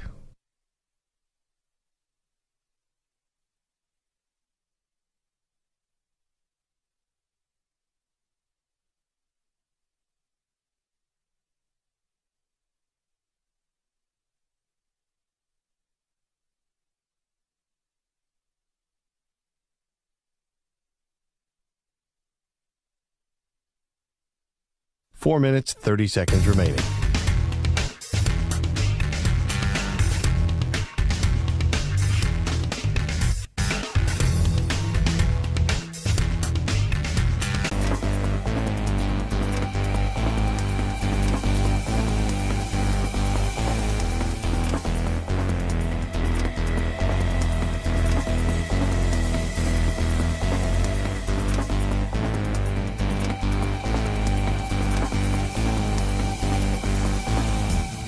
2 minutes remaining.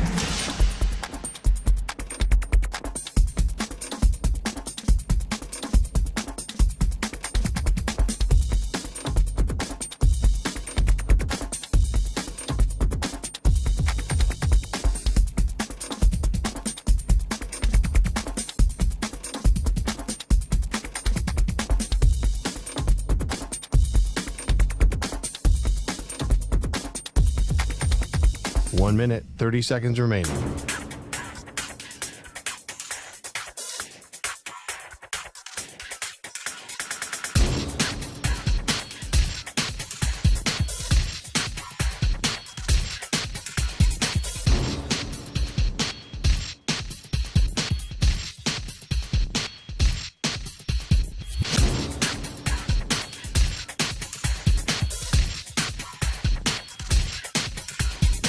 One minute remaining.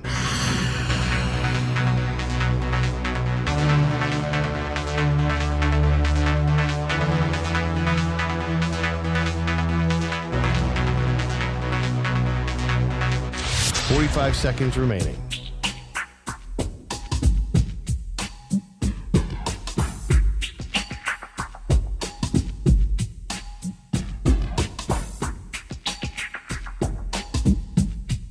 Thirty seconds remaining. And accuracy down the field. And there just so happens to be a guy that is his best attribute sitting there available, and that's Michael Penix. I'm not saying Klatt is wrong because I don't believe he is wrong. But I don't think the Dolphins end up doing it. And here is why. This regime with triple down on your guy and make that evaluation after this season. And if you don't feel comfortable with them, then don't give them the contract and go find somebody else. Here's John Calipari, the head coach of Kentucky. Last 4 years, right? Not in the tourney. You lose to St. Peter's. You only get to the round of 32. And then last night, they end up losing to Oakland. Here is Coach Cal on the heartbreaking loss. You go through this, and I've been the ups and downs of this sport. But this one, I'm really hurting for them because there's other years your team, you max out and you lose a game and you're like, geez, this team I really felt could have done so much more.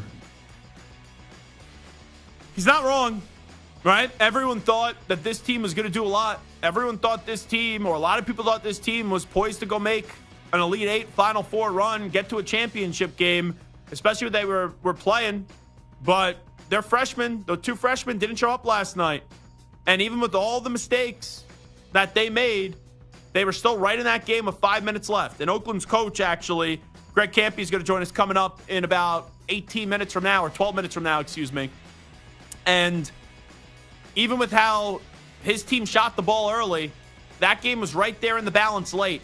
And Kentucky dribbled the ball out of bounds, got stuffed at the rim, threw the ball out of bounds. Just inexcusable. And I would go as far to say this, and I love Coach Cal. I'm a huge fan of John Calipari. Always have, always will. I think his time should be up at Kentucky. I do. I think it's time to bring a new voice. I don't think he's winning another national championship at Kentucky. I think you start a new era, but it's going to cost you. It's going to cost you $34 million. Don't tell me the buyout, though, because I'm not saying Jimbo Fisher had success at A&M, but we just saw what Jimbo Fisher got paid to not coach a team. We've seen what Ed Orgeron has got paid to not coach a team. I know it's a different sport, but it's in the same conferences with other big brands of those programs. Here is Coach Cal and the change of system that may need to be to Kentucky. A lot of one-and-dones. Now college basketball getting a little bit older with NIL. Does he have to change his ways to continue to maybe find some golden days still with this Kentucky program? It's a good question. Like, I've done this with young teams my whole career, and it's going to be hard for me to change that because we've helped so many young people and their families that I don't see myself just saying, okay, we're not going to recruit freshmen. And so I'll look at other ways that we can do stuff. He's not going to change. Like, we've seen how many coaches, I'm not saying Cal's resisted NIL and transfer portal, but we've seen how many older coaches or coaches that have had so much success refuse to change and go into retirement because they don't like NIL and the transfer portal. I think now he has got to this point where the one and dones, and be able to go into living rooms and say, you come to me, you go to the NBA, you got 2-3 contracts, all that stuff, you're 1 year in college. It makes sense to start to change that. But when you're so used to a well-oiled machine, and I know now the machine has some leaks in it and some cracks in it, but I don't think he's going to do a full fix. I think he's going to try to put a Band-Aid or maybe find a way to stop things from leaking shortly. I think it'll be a half-ass fix, and that's why I think it's just better to fully get rid of him, even though he'll still have some good years left in the sport, and you go find a new guy to work the next decade, 2 decades of Kentucky basketball and try to get this school back to being a championship contender. Here's Charles Barkley on CBS after the game on Kentucky and John Calipari. At some point, they got to make a deep run. They can't keep getting upset. I mean, they're the University of Kentucky. They're one of the greatest programs in history. And Cal is a terrific coach and a good friend. But at some point, he can't keep living off what happened during the Anthony Davis era. He got to go deep in this tournament at some point. He's exactly right. Like, take the COVID year out of it because no one was in the NCAA tournament. And you look at this team, and they would have been in it that year. They were 25-6. But then after that, they didn't make the NCAA tournament. Then you lose to St. Peter's in the first round of 2-15. You get to the second round last year, big whoop. And then last year, or this year, you lose the other night to Oakland. So it's unacceptable. Here is Bucky McMillan, the head coach of Samford, who his team got screwed at the end of the game. Kansas up by 1, and one of their players made a great chase down, run down block, except the refs ended up calling a foul, and it put Kansas at the line. I have seen the play. I thought AJ made an incredible play on it. You know what I'm saying? I'm not faulting the call. You know, some people can see it different ways. And at the end of the day, you know, AJ's recovery there, if there is no whistle, I'm not blaming the whistle, but there's no whistle, we're going to have a numbers advantage going the other way to advance to round 2. That's how close the game was. You know, it is what it is. It's a bad call. And I've talked about this earlier. I would have a coach's challenge there. At least one coach's challenge. So you have a checks and balance system to overturn it. They did not. And they review everything, but that's not reviewable with the current rules. Here's Paul Pierce on FS1, and he had something interesting to say about Steph Curry. Steph's influence on the 3 in the NBA, there's been more 20-point comebacks in the league because teams are shooting the ball more from 3. They're drafting players. They're signing players bigs who can shoot the 3. And that's the influence that Steph has had on the game. Steph's influence, and hear me out, Steph's influence on the game of basketball, he's influenced NBA more than LeBron, Michael Jordan, and Kobe Bryant. Because now I go to the gym. I watched the Celtics game last night. I think the first 10 shots were 3-pointers. Everybody think they can beat Steph. All the kids now around America believe they can beat Steph. If you can shoot the 3 and you're about 6'2", 6'3", they know they can't be Jordan. They can't be LeBron. They can't be Kobe. They believe he's given his influence is so huge, you can believe you can become Steph and make it if you can knock down and catch fire from 3. It's partially right. I'm not saying that Steph's better than all the guys that he just listed. That's not what he's saying. He's talking about influence. If you want to say Steph has more influence in the game than LeBron, I could give you that. If you want to say Steph has more influence in the game than Kobe, I could give you that. And growing up as a kid, everyone would shoot, crumbled up paper ball into the trash can and say Kobe. Michael Jordan, I can't go there. I just can't. With the shoes and that impact and him being the greatest basketball player of all time, I can't go there with MJ. But to Paul Pierce's point, to something that all of us have said, the influence on the game, and you go into gyms now, and everyone thinks they could stand 10 feet behind the three-point line, and it doesn't matter if you're 6'11" or if you're 5'6". People think they could go ball on a basketball court because of the smaller size of Steph Curry and the video game acrobatic style and the long-distance range that he does have. All righty, we're coming on back. Oakland, so far, the story of the NCAA tournament, taking care of Blue Blood Kentucky last night. Head coach of Oakland, Greg Kampe, joins us next.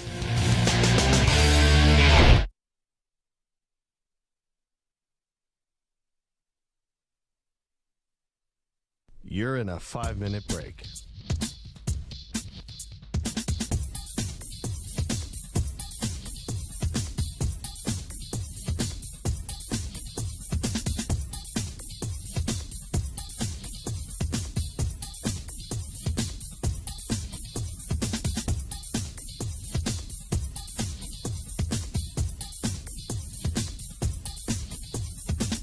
4 minutes, 30 seconds remaining.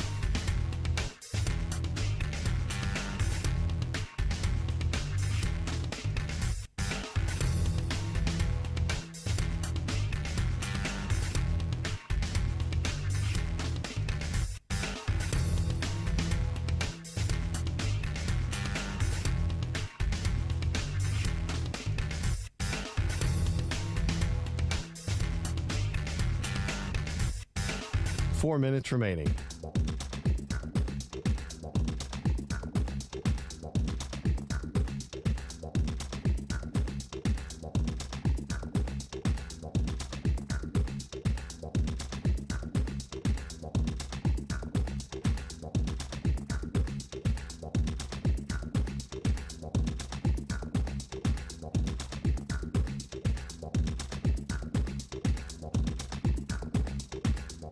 Three minutes, 30 seconds remaining.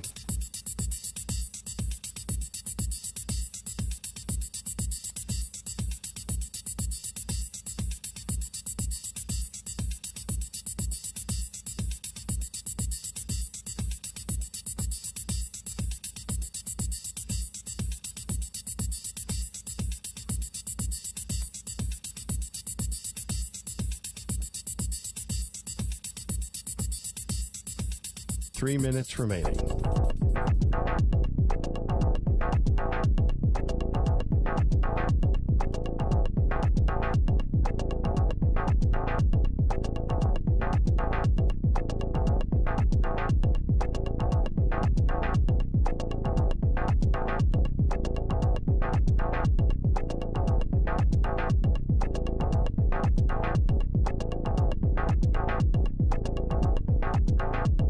Two minutes, 30 seconds remaining.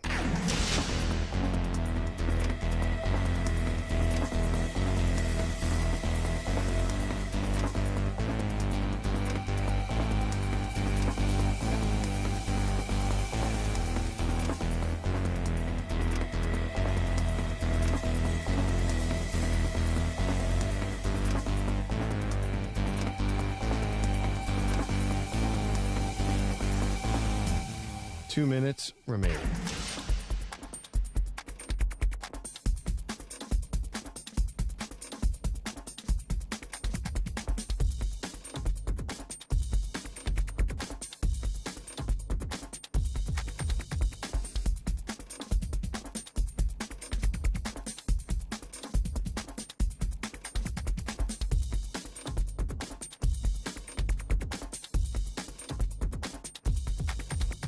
One minute, 30 seconds remaining.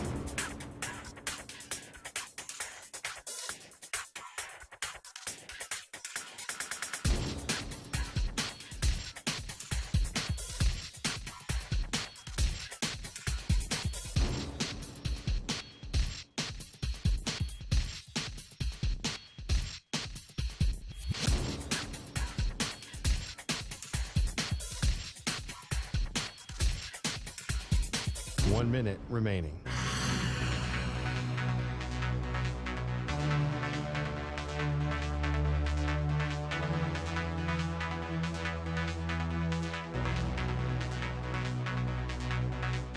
Forty-five seconds remaining.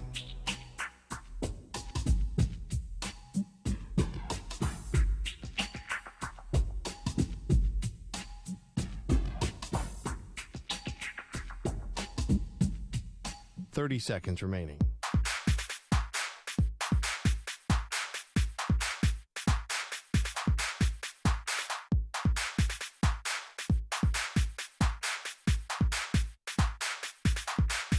Fifteen seconds.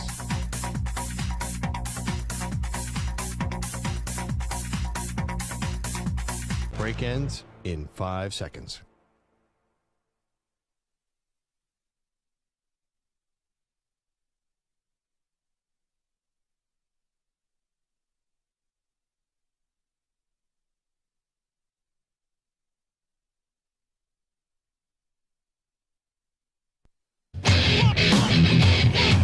He's live.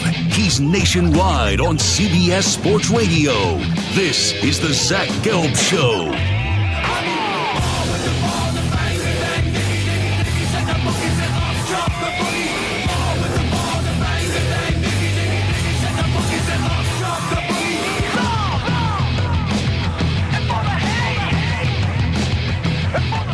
here's your host, Zach Gelb. Hour number 3 of our radio program. That's right. It is the Zach Gelb Show, coast to coast on CBS Sports Radio. The story of the NCAA tournament so far has been the Oakland Golden Grizzlies. Last night, as a 14 seed, they take down a blue blood in Kentucky, 80-76. Greg Kampe is their head coach. He has been the head coach at Oakland since 1984, and he's kind enough to join us right now on the Zach Gelb Show on CBS Sports Radio. Coach, I would say, how are you doing? But I think I know the answer to that one. So let me just say, congratulations on a marvelous victory. Yeah, it can't get much better than this, right? It's been an unbelievable evening, just a great game. Our kids played an outstanding basketball game. They did what they had to do to win. And the only thing I don't understand is I see your Kansas City and San Francisco hats, but shouldn't there be an Oakland hat there today? 100%. 100%. You know, we were at the Super Bowl, so we bring back the big hats. I will gladly display an Oakland hat, and everyone now gets to be familiar with your story and your team's story. You get all this publicity right now. Just wondering, with it being less than 24 hours since the victory, just how do you kind of process it through all this euphoria that your guys are experiencing right now? Well, they've got to understand that, you know, to put it aside and get ready. They're 40 minutes away from a Sweet 16, which nobody had that on their dance card, you know, a week ago, let alone 6 months ago when we started. And they're the only ones that thought they could do it. And now they got 40 minutes to do it. So we've got to put this aside and we understand that unless we get to a Final Four, this is probably the greatest win in school history. So, you know, we'll hold on to that, come back to it. But right now we've got to prepare for NC State. And I think our kids have done that very well. And our staff is working really hard too. I'll tell you, last night when you guys were doing the interview after the game on the court, right away when Jack Golke heard you guys be referred to as a Cinderella, I just saw that fire in his eyes, and he looked disgusted that people were calling you a Cinderella. I've talked to a lot of coaches, a lot of players when they're a part of these historical upsets. Just where does that belief in the team really derive from and that passion and that fire? Because there was a certain look that you guys had not only before the game, but then after the game as well. Well, I think it goes to the non-league schedule we played. You know, we really, really challenged ourselves with a top 10, 15 schedule in the country. Ohio State, Illinois, Michigan State, Dayton, Xavier, all on the road. And we should have won at Ohio State. We could have won at Illinois, and we did win at Xavier. And that, you know, that iron sharpens iron idea, you know, they just believe they're good. They believe they can play with anybody, and they believe they can beat anybody. And there was never any doubt last night in their minds we were going to win the game. You know, and every time out, you know, it was there, the confidence and belief that they could win. And that's why they probably did win, because they kept that mindset and they made big play after big play. Now, they showed a shot of your locker room after the game, and usually you see the coach get just drenched in water and there's a water fight. You guys are all sitting down, and I thought you were getting ready to prepare for a game in like 15 minutes. But what was that actual scene like in the locker room? Was it as real as the way that it was portrayed on social media? Yeah, it really was. And that's why I was so happy, because when I went in there, you know, you see in the NCAA tournament, the coaches dancing and, you know, and the only time it got a little bit over the top was when they punched their ticket. You know, they put their name in the bracket. I actually left. I didn't get to see it happen, but I heard it got kind of loud in there when they did that. But other than that, they went about their business. They believed they could win, and they didn't act like they won the national championship. They acted like they get to play again on Saturday, and that made me feel fairly confident that I can get them ready in 2 days, because you get a win like that, there's usually repercussions in the next game. And we understand that this great team, if we lose the next game, we'll never get to play again. So hopefully they'll be ready, and we'll have our best effort. Win or lose, we just want to have our best effort. Coach Greg Kampe here with us. I respect, you know, understanding, right, there's a next game, and you got to be wired to get ready for the next game. But has it hit you yet with how long you've been at this school and what you guys accomplished last night? Like, does last night feel real yet, or does it still feel as if you're living in a dream? No, it's crazy how good it feels, and just the excitement. But it also, I don't want to say, hey, this is it. You know, I want to keep coaching this team. And I'd love to get them to a Sweet 16. I'd love to be part of that. And, we just got to win one more game to do it. So we're grinding, man. We're grinding. We're trying to get ready for NC State and all the challenges that they bring. The story last night of Jack Golke, it gets told a little bit in the broadcast. And he had a historical evening. Your program had an historical evening. How'd you even find this kid with him playing at D2 and then he gets to your program? We all saw the stats before the game, and he was just unconscious last night. So tell me about how you got him to your program and a little bit of the background story there. We've seen it before from him. It wasn't the first time that he's gone off like that. But his Division II coach happened to be a really good friend of mine and called me on the phone and said, I got this kid that's got a sixth year because of COVID, and he wants to be a Division I player. He was a great player for me, an unbelievable shooter, and I know that you value that. And I also know that you don't coach defense, so he can't guard anybody, so you can figure out a way to use him. So, I go, yeah, you're probably right. And so I said, okay, if you think he's that good, I'll take him. And boy, that was the smartest move I've made in a long time. That scene last night where you guys are getting interviewed afterwards and then you're walking off the court, just what does that moment mean to see a player like that? Like you, the individuality for you, I know that you're not really going to lay into that, but to see your players go through that, just how do you kind of process what that means? Well, I kind of whispered to him, isn't this what you came here for? And he kind of hugged me and said, hell yeah, this is what it's all about. And I just told him I was happy for him, but let's go get one more. And, he made that statement, we're not Cinderella. And that's why. I mean, he wants the world to know that Cinderella turns into a pumpkin at midnight, and we're not going to do that. We're going to play. And if we lose, we lose. But it's not because we were Cinderella. I don't know if previous history at all matters, but with how many great runs that we've seen, whether it was in the early 2000s with George Mason, we've seen VCU last year, right? Florida Atlantic. And as you said, people go look at your schedule. Your schedule was so tough earlier on in the season and right out of the gate. So maybe this shouldn't shock people because games like that get you ready for this time of the year. But with how many upsets we've seen, even though you guys don't view yourself as Cinderella, does that give you guys a little bit more confidence, or do we make too much of that, in the media? No, I mean, we say, why not us? George Mason did it. Loyola did it. VCU did it. Why not us? But we got to take it one at a time too. You got to grind through it just like you grinded through the season. I think a lot of teams lose in the postseason because they go about it differently. And you just spent 5 months grinding. So let's keep grinding. By the way, they said on the broadcast last week when you do your local radio show, they gave you some free French fries. I think they should comp the entire meal this time around, Coach, after what you guys just did. Well, they damn well better, I'll tell you that. And I'm, at least put a sub with it or something. I got a drink and fries last night, so we'll see. Now, for everyone starting to understand what your program is, and you've been at this university since 1984, what do you want people to know about Oakland, and what do you want people to know about this squad from this year's team in 2023-2024? Well, I think they showed everybody what they are, a group of great kids that were humble.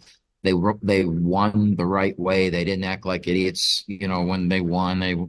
They acted like they'd been there before, right? And yeah, they did. They just play hard and they played smart. And we have a saying here, the smart take from the strong. And maybe that happened last night. I just think we played really smart.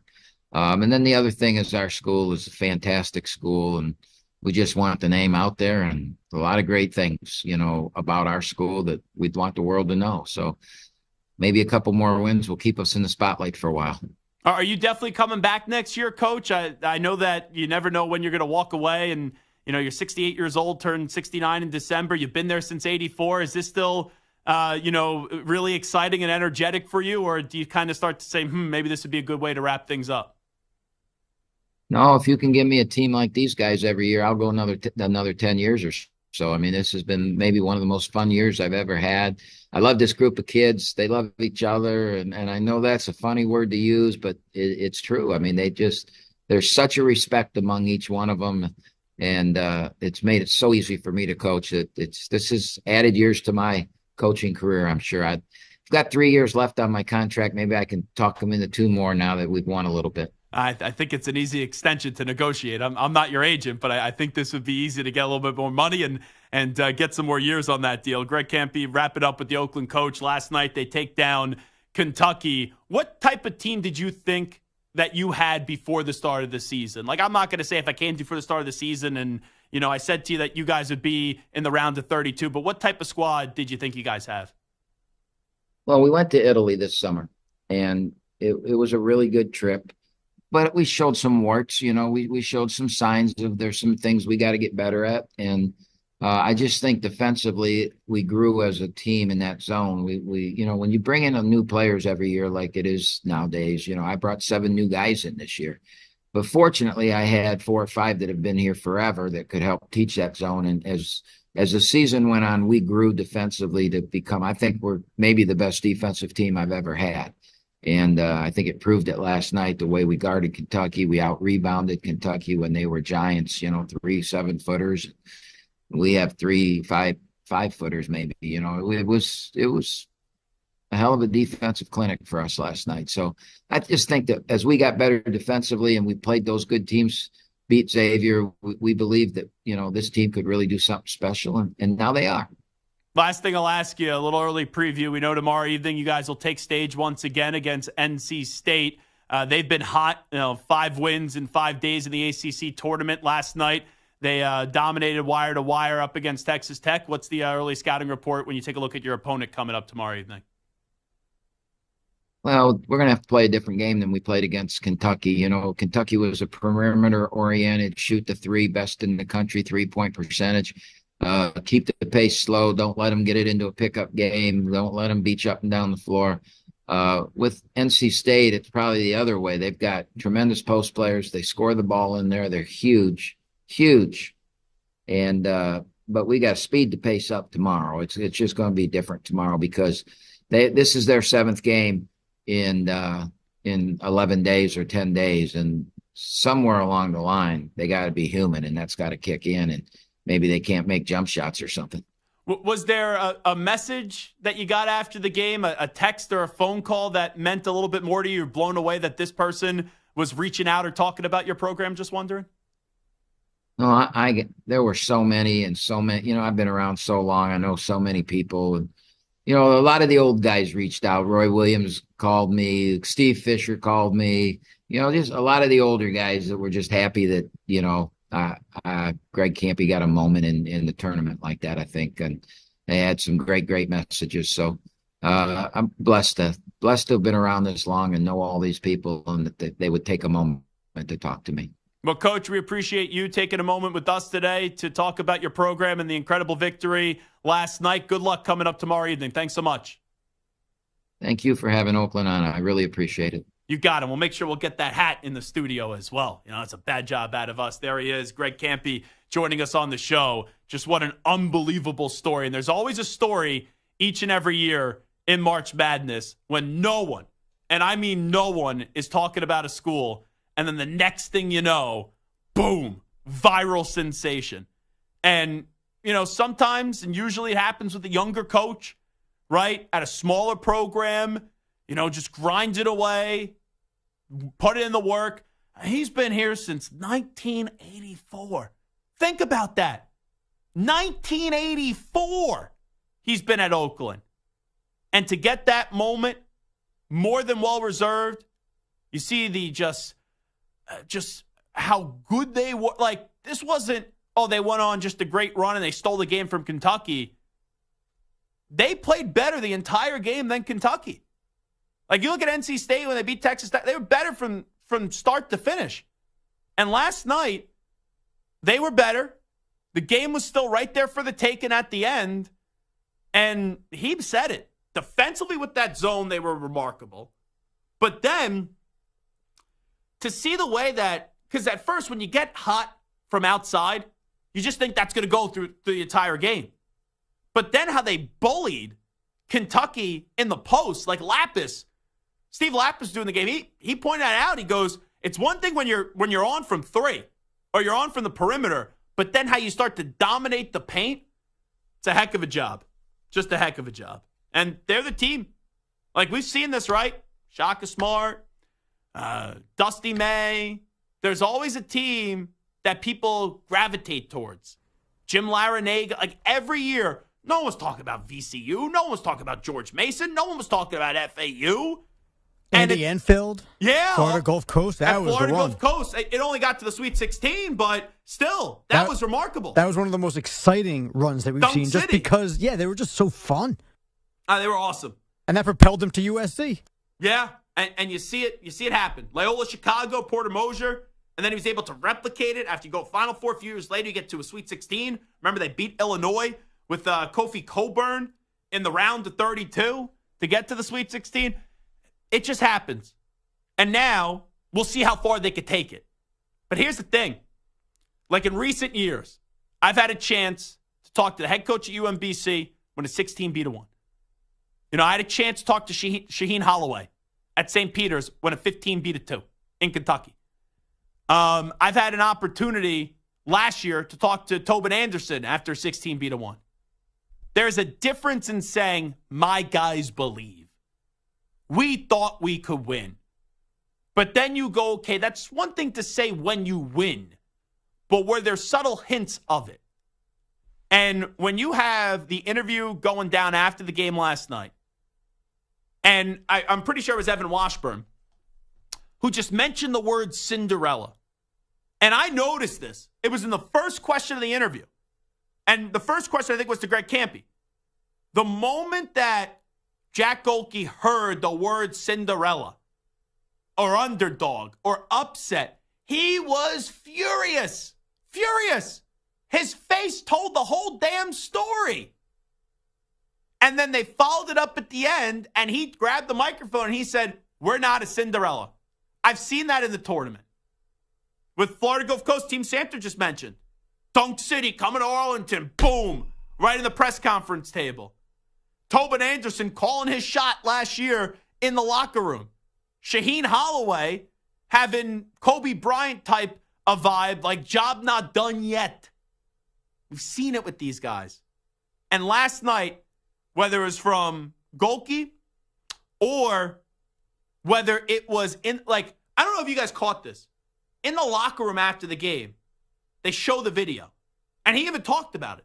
I'm expecting euphoria. I'm expecting mayhem, chaos. This guy's been the head coach, damn it, since 1984. 1984. And he gets his moment. I'm expecting this to be a party in the locker room. I said this the other day. I forgot what we were talking about. I win a game like that, I'm doing the worm. I'm doing the Macarena. I'm having a party. I'm going nuts. Nuts, bonkers. Euphoria all over the place.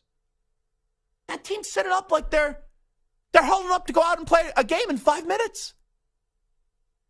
Just a certain swagger, just a certain confidence, and you have a bunch of underdogs on that team. And what did Jeff Stoutland say this? Hungry dogs run faster. Jason Kelsey always gives that line too.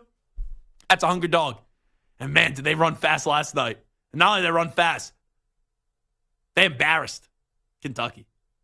Because Kentucky, with that team and what their potential was, even with how good Oakland played, Kentucky mentally got fried by Oakland. When you see uncharacteristic mistakes, what can you correlate that to? Great defense. And that's why I thought it was funny when he's telling the story about how he got the player Jack there, Golke. How he's like, saw the coach call him, he's like, oh, your teams don't play defense. He'll fit right in. I know, get a little tongue-in-cheek. But the story of that game was 3-point shooting and then the defense. But really, the defense is the true reason why they won the game. Coming on back, Zach Gelb Show, CBS Sports Radio. You're in a 5-minute break.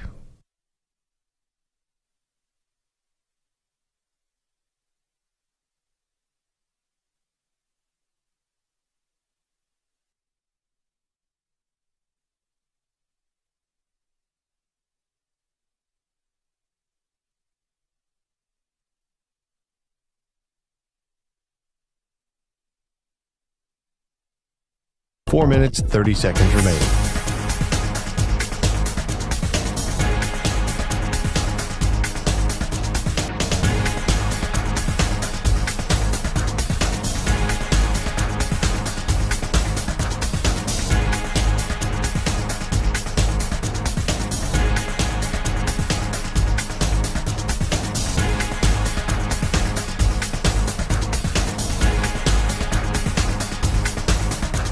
4 minutes remaining.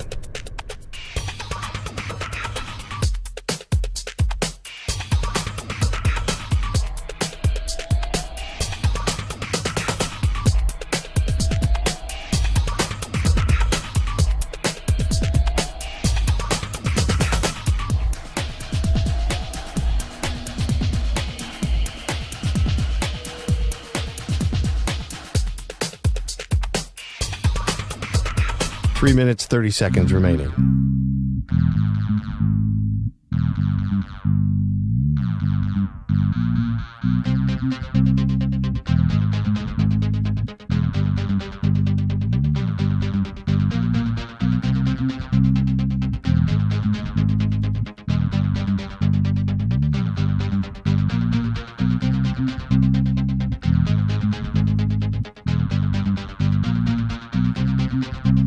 Three minutes remaining.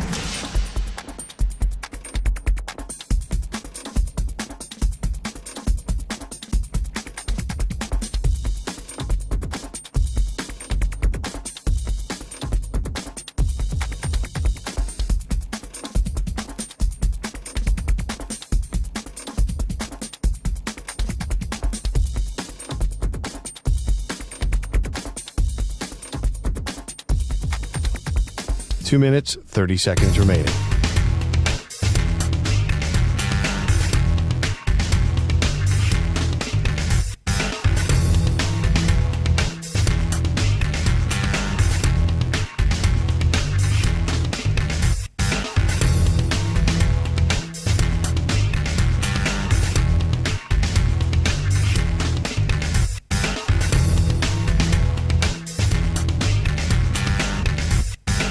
Two minutes remaining.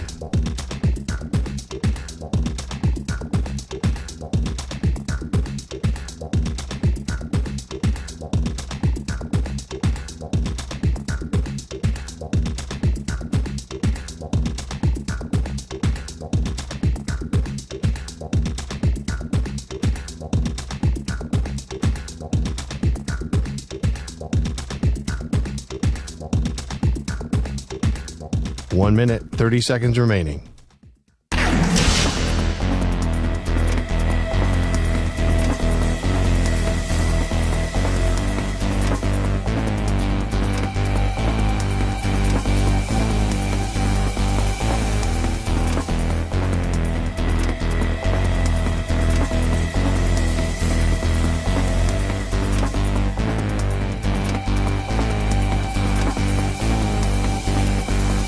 One minute remaining.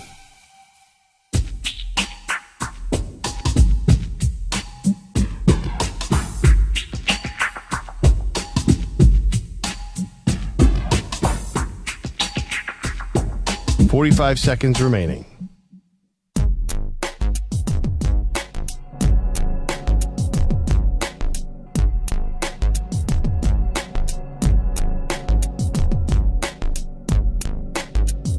Thirty seconds remaining.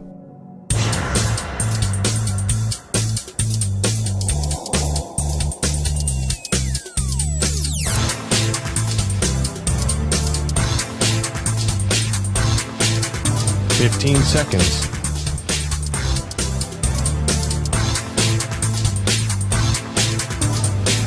Break ends in 5 seconds.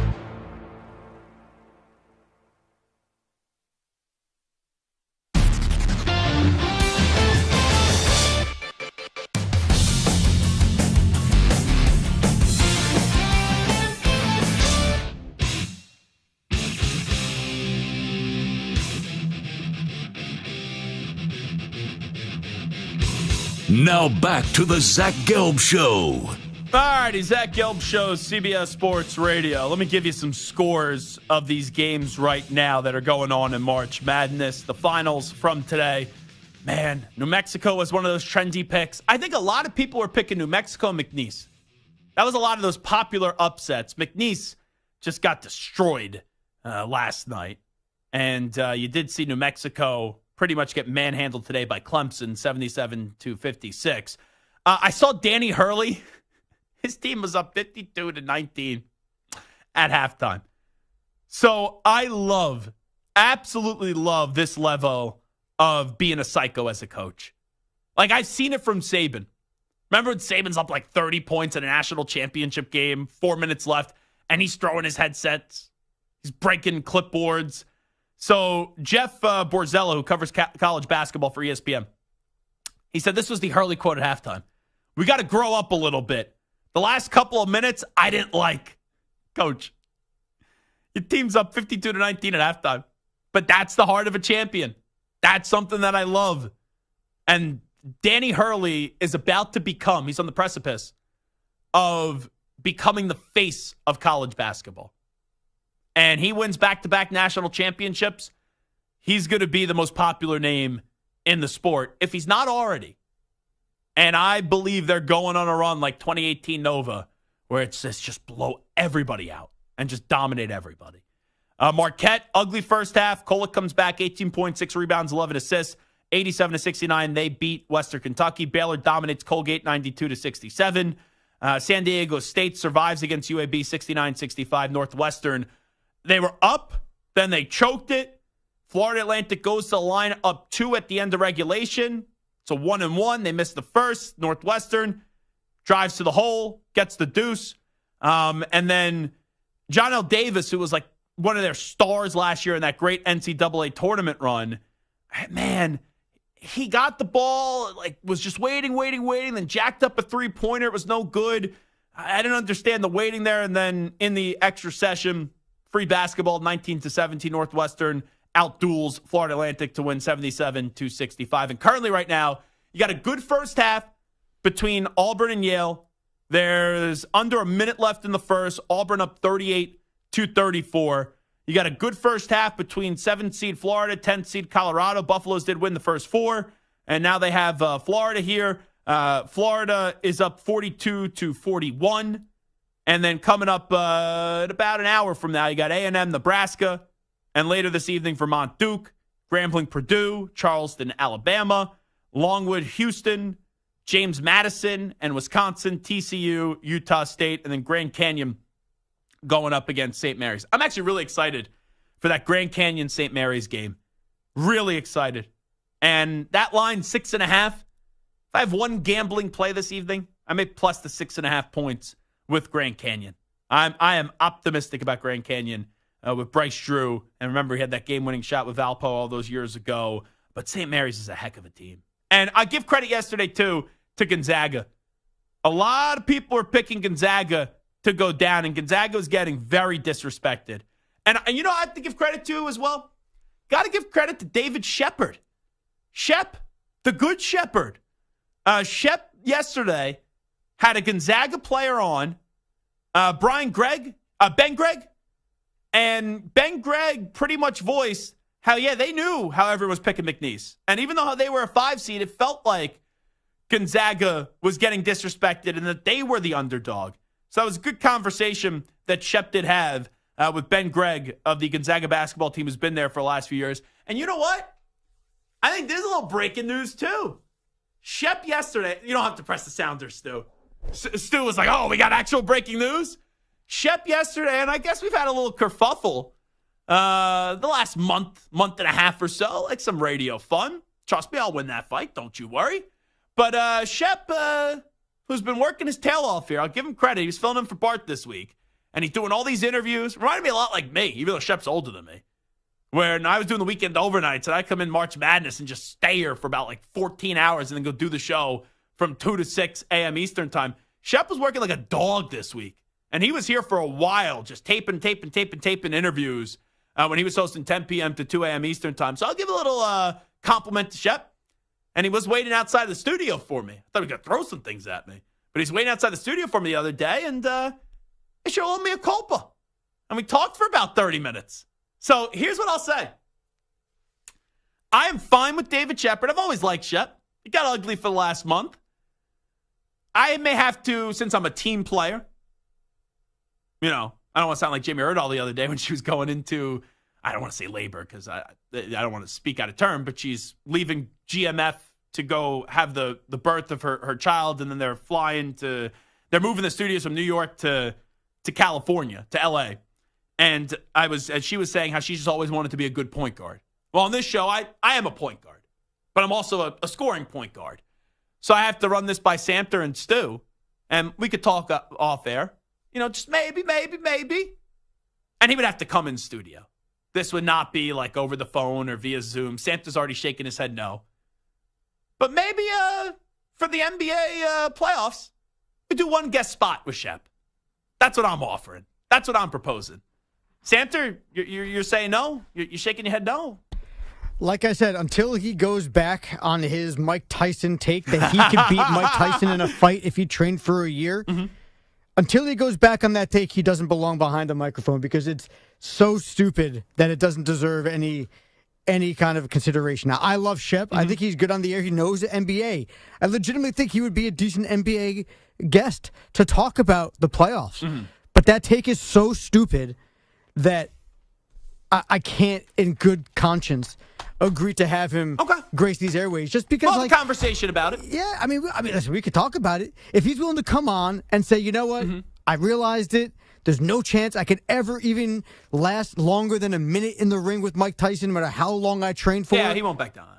Then, but here's the I thing. even gave him the out. I said, listen, man, you know what? If you train for a year and gain 30 pounds of muscle the moment in Shep that and I year, had. then maybe you can last a minute. He goes, no, definitely more than that. He's like, I can definitely take him the distance. And I was trying to give him the out. He doesn't want to take it. All right, do you have to ruin this moment? Can't you Yes. just be a good teammate and just say, No. yes, we'll bring him in studio? No, that take is that bad. Shep and I, it's a terrible take. We all know that. It's laughable.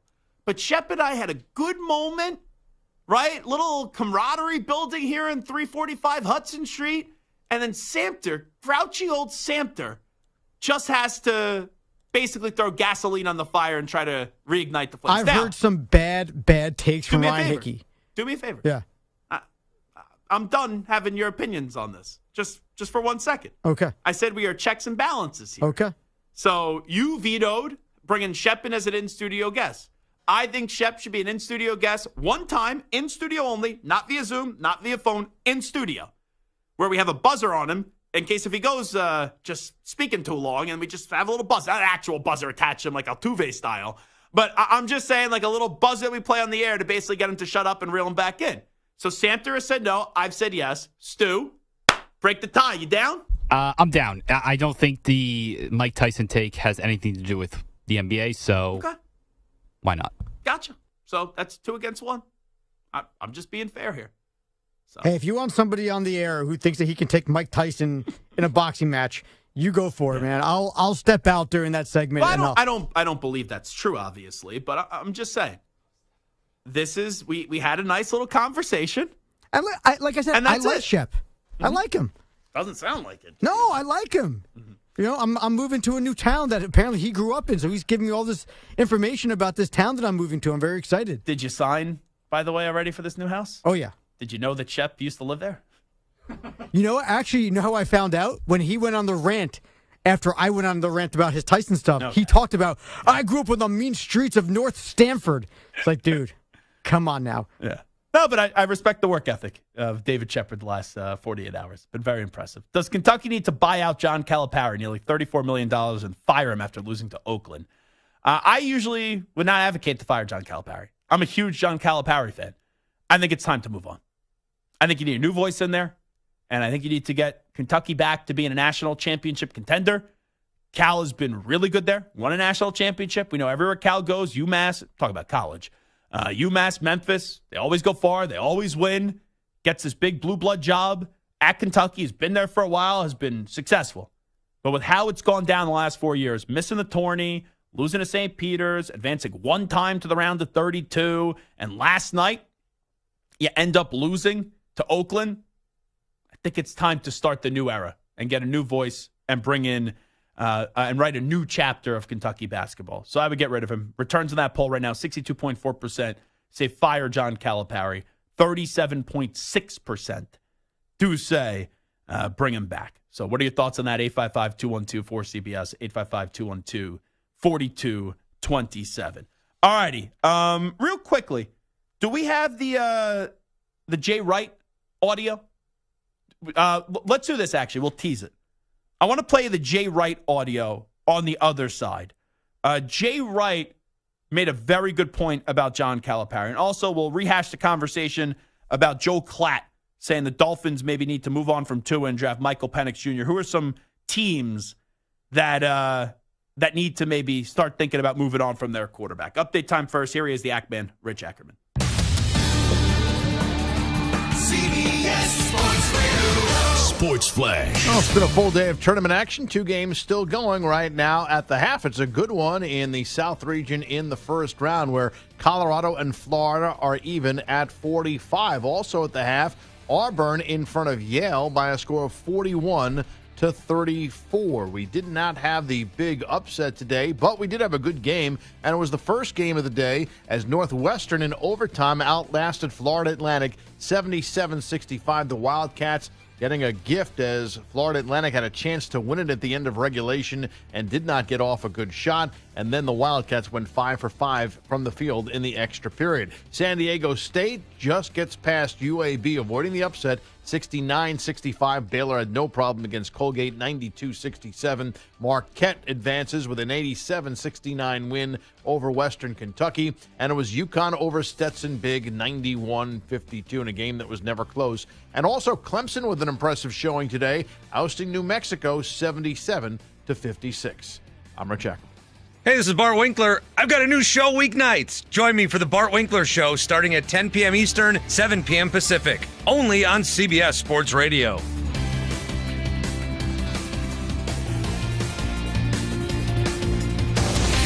CBS Sports Radio.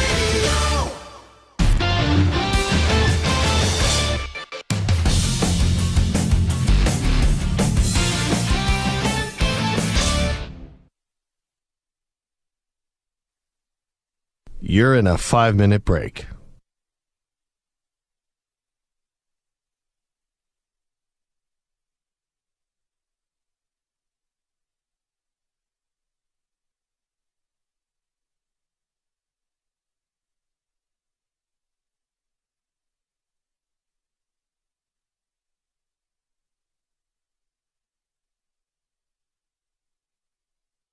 Four minutes, 30 seconds remaining.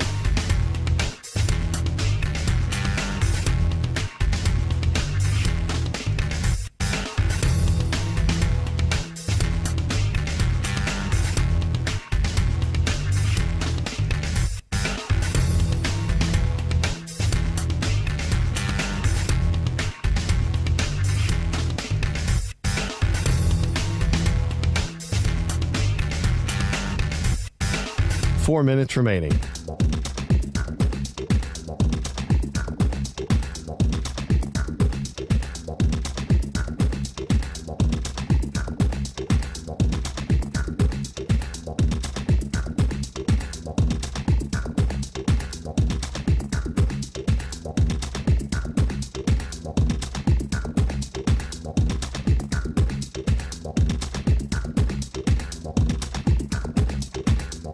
Three minutes, 30 seconds remaining.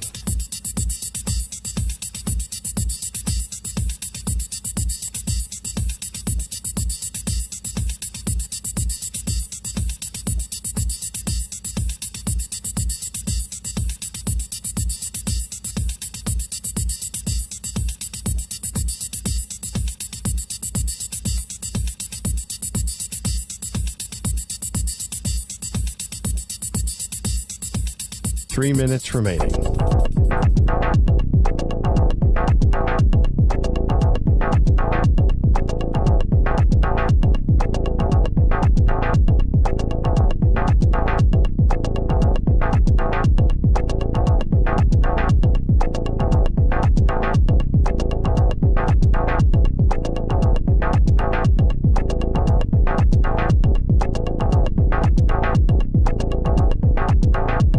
Two minutes, 30 seconds remaining.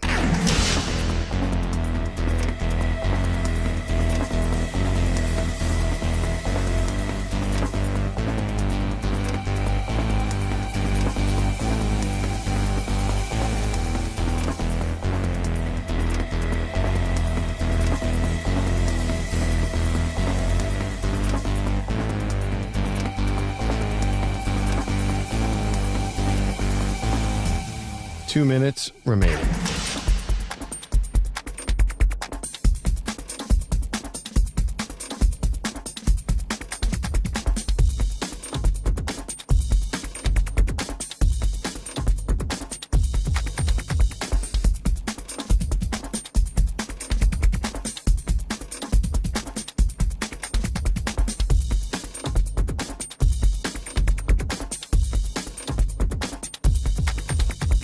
1 minute, 30 seconds remaining.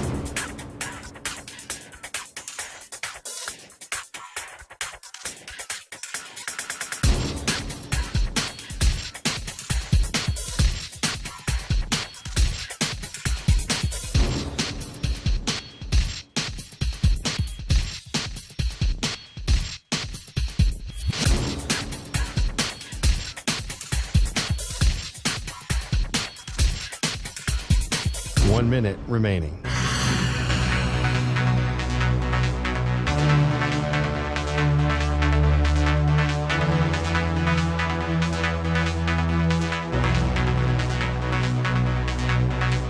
Forty-five seconds remaining.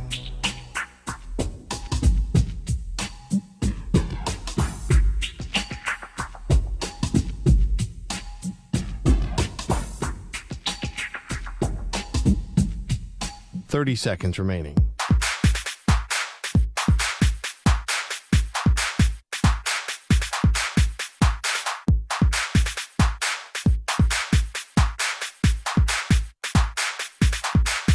Fifteen seconds.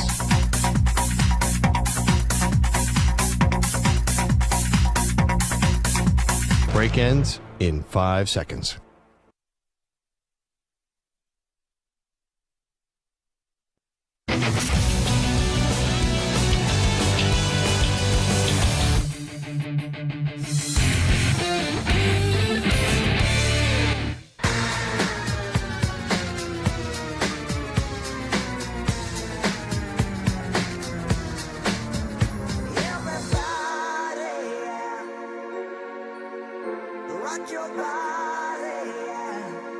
Hey, this is Howie. And this is Nick from the Backstreet Boys. And you're listening to the Zach Gelb Show on CBS Sports Radio. And guess what? Zach is back. All right. He's live. He's nationwide on CBS Sports Radio. This is the Zach Gelb Show. It's time to answer Ask the Pros question of the day, brought to you by O'Reilly Auto Parts. Ethan in Connecticut says, Zach, out of all the Cinderellas that won yesterday, who do you have the most confidence in advancing to the Sweet 16? You can submit a question by tweeting at CBS Sports Radio, at Zach Gelb, using the hashtag Ask the Pros. You can think O'Reilly Auto Parts for all your car care needs. Get guaranteed low prices and excellent customer service from the professional parts people at O'Reilly Auto Parts. Good question there from Ethan. So this is just out of yesterday. So when we look at yesterday's NCAA tournament games and technically who does qualify as an upset, obviously you have Oakland taking care of Kentucky 80-76. And after that, you had Duquesne beating BYU 71-67. Oregon taking care of business against South Carolina 87-73. NC State beating Texas Tech 80-67. And in terms of other upsets, technically, Michigan State taking care of Mississippi State 69-51. So if I had to then tell you which upset team was going to win the next game, Northwestern is not going to beat UConn. You know, if I'm sitting here on Monday and they're using that as a clip at Old Takes Exposed, that's fine by me. I'll be shocked, though. So I'm not going Northwestern over UConn. Duquesne against Illinois, possibility, but I'm going to trust Brad Underwood. I'm going to trust Brad Underwood to get the job done. I just love the way that they competed yesterday, especially down the stretch when that game was getting close and it looked like, oh, maybe it wasn't going to go their way. The final 10 minutes, they did a sensational job. As much as I like Tom Izzo, I like Armando Bacot and RJ Davis. I think they have enough to take care of business up against, or for UNC to take care of business up against Michigan State. So then that leaves me with Oregon Creighton. I'm not taking Oregon. Dana Altman has done a great job right at Oregon. Never lost the opening round of the NCAA tournament. But Creighton, I like them going to the Final Four, which means I'll probably get upset because if I like the team going to the Final Four, they usually lose. So that leaves me with NC State and Oakland.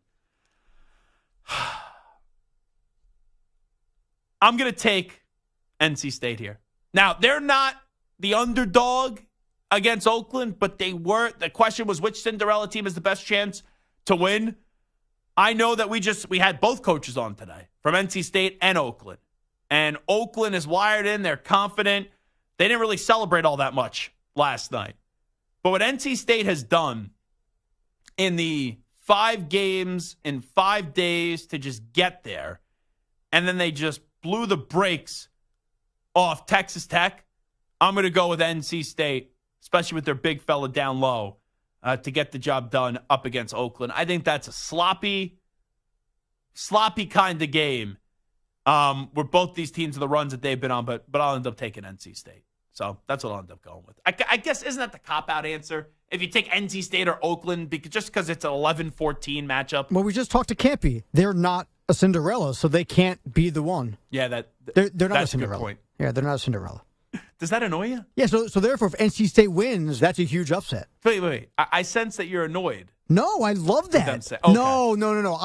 I love when these guys come in and there's fake toughness, and then there's, like you said, there's real confidence. There was genuine. And this team has legit confidence that they're a good enough team to compete with these teams. No, I don't think that this is, lip service. I think this is a team that legitimately thinks that and knows that they're good enough to compete with some of the big boys. So I'll play the J. Wright audio in just a second about Kentucky and Oakland from last night and the future of Coach Cal. I felt like I've been saying this a lot this week. I have a pet peeve. I don't know. Maybe it's because Stu was out and it's like a change of environment. And all three of the guys that filled it, or the 2 guys that filled it over 3 days, Chris Hess and Ryan Botcher, did a sensational job. But I don't know. Maybe I was like a little bit more alert this week without having our safety blanket of Stuart Kovacs. So I've revealed a lot of pet peeves, I feel like, this week. This one's got to, if it's on the top of the list, it's got to be close to the top of the list. I hate when journalists tease a story.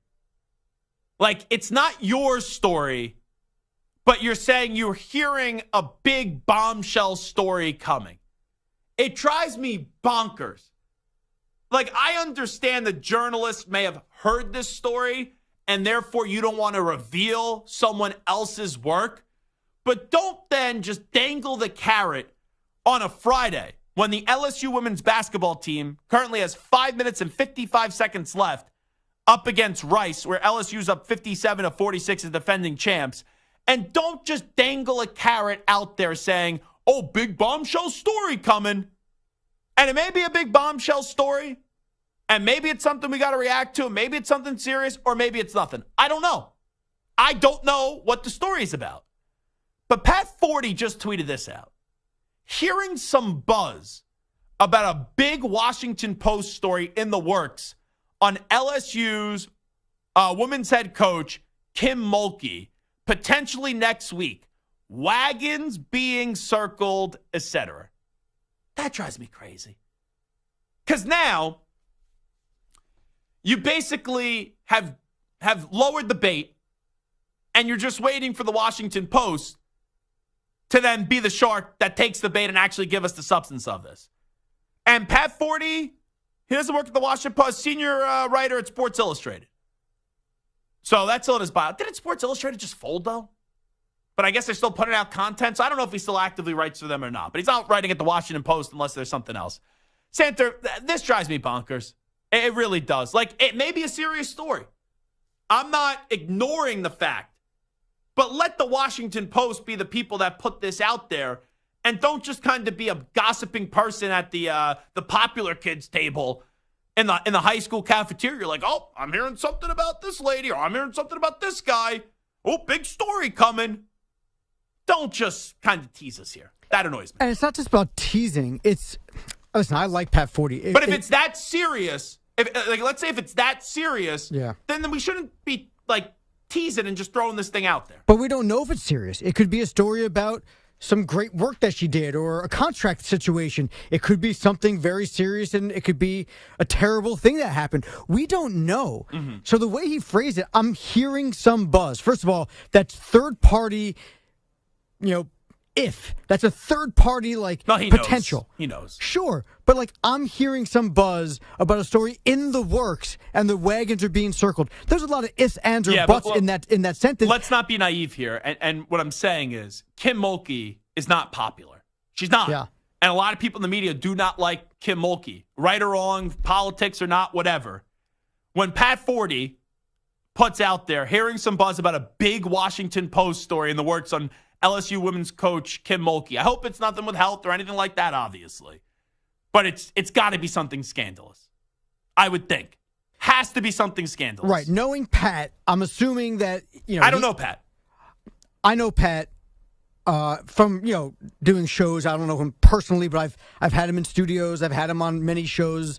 I've texted with him. I've spoken to him a variety of times. I don't know him personally, but I know a lot about him. I know his daughter swam D1 and in the Olympics, won a gold medal. Oh, really? Oh, yeah. So Pat is a historic journalist. Get him on the phone. Let me know. What's up? Get him on the phone. No, we got 2.5 minutes left. Yeah. But so he's not an irresponsible journalist. I know that for sure. But this is irresponsible. Feels irresponsible because there's so many ifs and question marks. Is it a negative story? Is it a positive story? Is it about her health? Is it about something that she did illegal? We have no idea. And to put it out there the way he did, put so many questions out there that it's almost unfair. Now, listen, if it was a really, really bad story about Kim Mulkey, then maybe she deserves to have a lot of negativity for the next few days. But we don't know. Sure. We have no idea. But wait until the story comes out. Or at least tease something. No, you got to tell us something. Don't just say something's going to happen.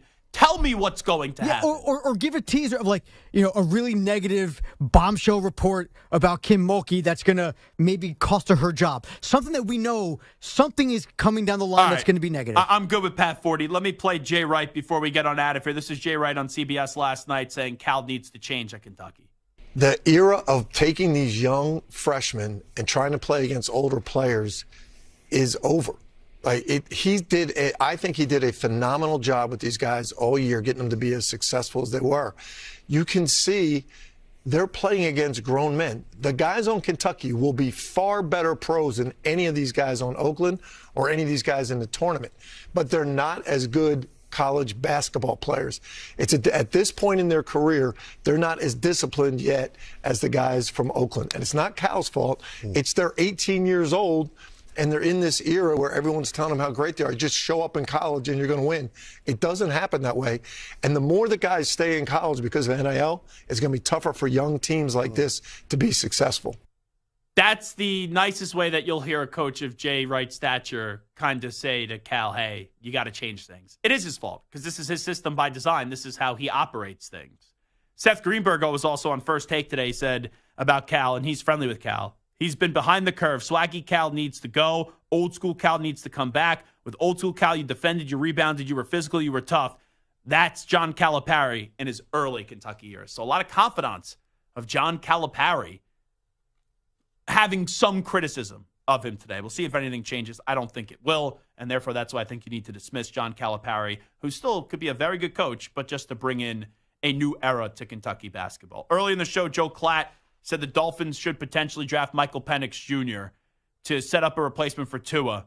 There are some other teams, just real quickly, that I think we'll get into this more next week, where maybe they draft a quarterback this year. They have a quarterback in place. Seahawks could be one. Jets, maybe for the future, replacement of Aaron Rodgers. Saints, no one's buying Derek Carr. And then I think this one is potentially fun, too. How about the Cowboys? Talk about the Tua situation. Similar with Dak, final year of a contract. Maybe that's the way that it goes down to. Big thanks to Shaq Barrett, Kevin Keats, and Greg Campy. Each and every one of you as well. My crew, too. We'll talk to you on Monday. We out, everybody. Bye-bye. Peace!